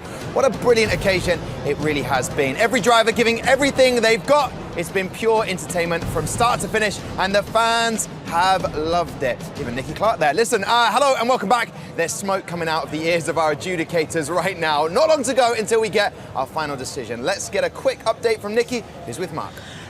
Thanks, Tom. I mean, this process is torturous. I mean, this is just excruciating. We want to know the answer. Have we got any headway? Have the adjudicators come to any decision yet? We're getting there. We've still got a few big decisions to be made, unfortunately. We've still got some incidents that we're looking at. So I can't give you a definitive answer yet, but they're doing their best to get through it. Well, that's good to hear, because we're desperate to know the answer. I don't know how those drivers are feeling. We did just hear from Brendan Lee, and he was saying that he really wants the adjudicators to be well aware that he got a couple of warnings that pushed him off the track, but they were no fault of his own. He was pushed off the track by another driver. Obviously, I'm sure that will be taken into consideration. Is that right, Mark? It will be taken into consideration. However, it's not his final decision on it. It is the adjudicator's final decision. So until the decision has been made, we'll have to wait and see. You're just not giving any clues, are you? I'm a cold man. I'm sorry. Okay, right. Well, Mark, thank you very much. Fingers crossed. Are we talking minutes here? Are we moments away? Hopefully as soon as possible, yeah. Okay, as soon as possible. Well, I hope that means very, very soon. Tom, back to you. So do I, Nikki. But a tough job for those gentlemen down there. Now, joining us at the desk, Sven. Zona, listen, congratulations on the race, but how are you feeling right now? Yeah, a bit weird. First of all, I need to say sorry for Brendan. It was my fault. I tried to move in. It's very hard if you are behind another car at the third in a row. Then the car in front has DRS and also slipstream, so no really chance to overtake him. So I had to do something crazy, but it was my fault. So I can't confirm, but I think he's finger wagging again. That's what Brendan does. He's finger wagging right now. But obviously, talk us through the race. Apology done. Move on to how you thought the drive went, because there was two kind of overtaking moments that were a little bit crazy. They were on the edge, weren't they? Yeah. At first, the start, it was really, really nice for me. Oh yeah, here we see it. Oh, it didn't felt like this. Okay. So maybe I should have given the place back to him. Oh. Okay. Was a bit hard for me, I have to say. Yeah, but just so you can win. You saw how hard it is to overtake at this track. And I don't know if you wouldn't have been able to see Brendan's face, but he's a man of many emotions. Yeah, it was a bit unlucky for me with the pits. Yeah, I chose the Mercedes because it felt good for me in the practice, but of course it has the worst pit. We all know this. Yeah, so my fault. Sven, are you happy with your performance during that race? I know it wasn't perfect for you. Everything else than this, yeah, it was okay. It was really good. I liked it. So. And then a cheeky wave on your and a little smile and everything. But it's been a fantastic race. How did you feel that Canada went, Montreal, and how did you feel that Spa went before we went into Abu Dhabi? Yeah, in Canada it was quite good. I didn't want to risk everything for the win, so broke my wing when I tried to battle with Lee, but it wasn't such a big problem because we had a big lead of everyone else. For Spa, I had some problems at the start. Moved a bit wide and lost positions. Then I got another car attacked me. Tried everything to go as fast as possible and sort of as much as I could get out of it anymore. Yeah, close to P2 in Canada, in Spa, but at the end P4. Yeah. But it was great racing and very much fun. I mean, talk about losing a wing. Johnny, you know a thing or two about losing a wing during a race. You just got to get on with it, haven't you? There's not a lot you can do about it, is there? Once that's gone, it's never ever going to come back unless you do a pit stop, which then means it's all over. And it's just one of those frustrating things. And racing is racing. Doesn't matter if it's on track or it's like we've seen today with these guys, because they were hammer and tongs the whole way from the start of the race. And of course, there was always a chance with the sort of the win, the most important thing for the three guys that were sort of going for the overall win, that there was a possibility of that contact coming together. Hey, that's the way racing is. Indeed. And Matt, obviously, Sven, he's got a cheeky smile. He's waiting to grin every second I look at him. That's surely got to be a good attitude to have into eSports driving. Oh, definitely. You'd think he's won, because with how happy he is. But you're potentially still third on the podium. What I think, your attitude as a whole, especially on the racetrack as well, the fact you had that damage. I saw you had a little bit of damage on your front wing, and that really did affect your pace, didn't it, from there on in? And then, but you still managed to hold on to third. Yeah, I tried everything to make a good show at the end. The plan was just win or lose it.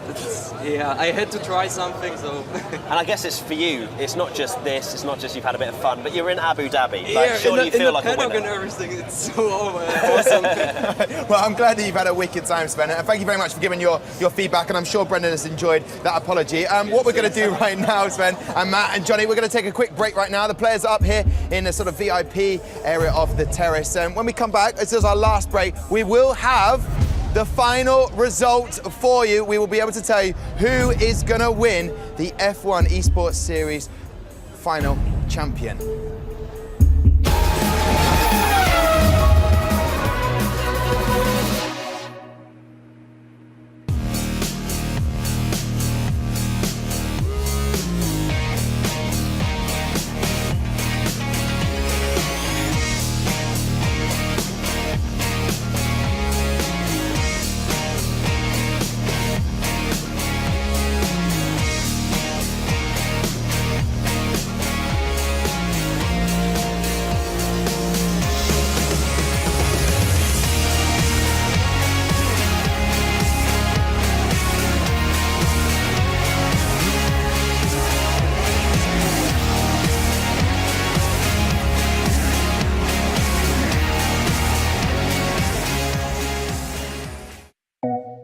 Speed, power, distance, G-force, points. Formula One loves a number, and so does the game. 15 million franchise sales across all installments means a lot of game boxes. If you laid them end to end, that would stretch from London to Morocco. That's 1,600 miles. The game has been built for 14 platforms and has been translated into 10 different languages. That's useful because the game has been sold in 143 different countries, from the Island Islands to Zimbabwe. Important fact alert. There are 3.35 million lines of code in the current game and engine technology. That's 1 million more than was used to create the Hubble Space Telescope, and even more than was used to create Jurassic Park. The game took nearly 1,500 months to make. That's 45,000 days, or over 1 million hours. Basically, that would have taken one poor person 126 years to make the game on their own. There have been 106.5 million laps completed so far, with 1 million DNFs. There'll be a few more added to that number tonight.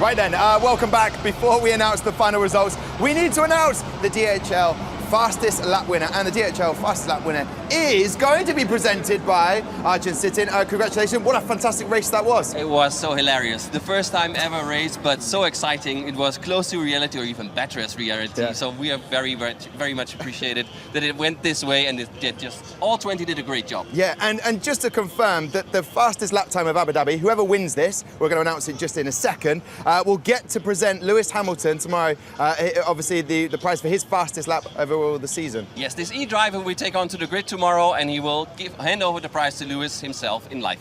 Okay, wow, it's a big moment. So, to reveal, just a little bit of tension in the room. Look at all the drivers' faces. They're very nervous about this, but I can now confirm the DHL winner of the fastest lap time of Abu Dhabi it's Mads Sørensen.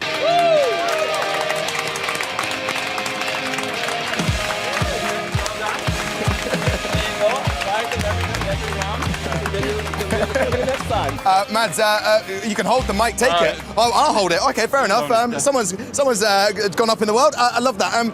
Big moment. How did the lap go for you? It was a very good lap. My race was a bit compromised because I lost the wing on the first lap, and I had a broken wing for like 10 laps, and then I thought I might as well go for the fastest lap award, and the lap came together, and it was nice to see it was the fastest lap of the race. And are you taking notes right now when you sort of present the award to Lewis Hamilton tomorrow? I don't know what's going to happen yet. I have to think about that when I go to sleep tonight, yeah. Finished 17th in the race. What will you take away from this competition, Mads? I think basically just the the entire experience of being here in Abu Dhabi and racing with the 20 fastest guys in the world. So just the whole experience has been amazing. And what about the future for you? Obviously, you're going to stay in touch with all these guys and compete further on? Yeah, hopefully we will have lots more of these competition in the future and lots more racing with these guys. Yeah, and will there be a few bragging rights online when you're playing next? I think so, yeah. Perfect. And what would you like to see? How far would you like eSports to go? I think if it can reach the level of other eSports, it'll be great. Yeah. Okay, perfect. Well, I don't mean to be an awful person. I'm going to have to get you to go back and mingle with the other drivers with that award. Keep it close to you. Okay. Where is that going to go? Where are you going to put that trophy, Mads? I don't know yet. Okay. In my room someplace, yeah. Okay, all right, well, I hope you've got extra baggage to take that back with you. Right, and thank you very much. I'm going to take a seat back, I'm going to take a seat back over in the desk area. Gentlemen, a beautiful little award there. No pressure on Mads tomorrow when he has to hand over the award to Lewis Hamilton. A great moment for him. And as you said, a bit of damage at the beginning and then thought, you know what, let's try and get the fastest lap. Yeah, I think a brilliant opportunity for him to meet Lewis Hamilton on the grid and giving him that award. I think that is just something special. I think he's going to thoroughly enjoy that and never forget it. Prize wasn't even up for grabs, so I'm pretty sure if more of the drivers had known that, they all would have been pitting at the end of the race. But yeah, it's great. It's great to see Mads win that award. Yeah, and I do feel awful. Don't you feel awful? We're keeping them waiting that little bit longer while the adjudication comes through. You're shaking your head. It means it doesn't end. But obviously, Mads, wanting this to go as far as it possibly can in terms of the eSports competition. But that's what we really want people to take away from wherever they've been watching tonight, is that we want this to come back next year and the year after that, and really for these guys to excel and show what they're capable of. This is just the beginning, this is the first ever F1 eSports Championship, and what a way to do it. We've got such an amazing backdrop, such an amazing place. These 20 drivers, as much as they've come to the final and 19 of them haven't won, they have. They've come to Abu Dhabi, they've been in the paddock, they've been living that F1 lifestyle that I'm sure they've dreamed of for many, many years, so it's been really special. Well, gentlemen, I believe, I'm being told, results are finally in. All the adjudication has been done. I'm going to pick up a microphone. Why? Because it's only David Coulthard who has arrived up here. So how did you enjoy that whole race tonight? Well, I think it's inspirational. I wish I could have driven that well in my career. And the nervous faces right now on those guys, they're going to have a lot of nerves jangling to know if there was adjudication, points deduction. What was it like for yourself when you were driving and those nervous waits? Well, in actual fact, we didn't have such a long wait afterwards to find out. I guess there was scrutineering after, but it's just part of the business. It's not just being able to perform when you're in the hot seat, but it's also been able to work out how you're going to handle the fact that maybe you made some mistakes which will affect your overall score. But I've just been super impressed with the qualifiers yesterday and then what's happened tonight. So it's a real landmark for Formula One, and welcome to see. Yeah. And I saw you in a simulator the other day as well. How did it go? Well, I'm of a generation that didn't spend enough time doing that. So there's no doubt in my mind all the competitors here would be considerably better than I could be. But this is a fantastic new initiative. It's great to see it's being recognised at this level.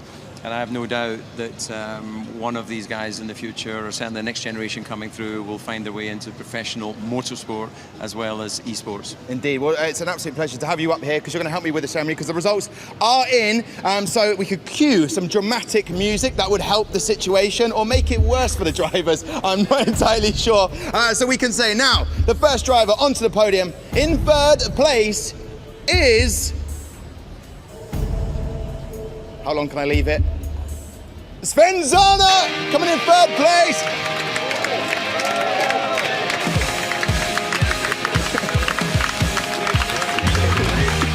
Take a seat on the podium. Why not? How are you feeling? Better to be here than on the desk? Yeah, really, really nice to be here and everything. I love it. Yeah. That's the sort of reaction. How much is it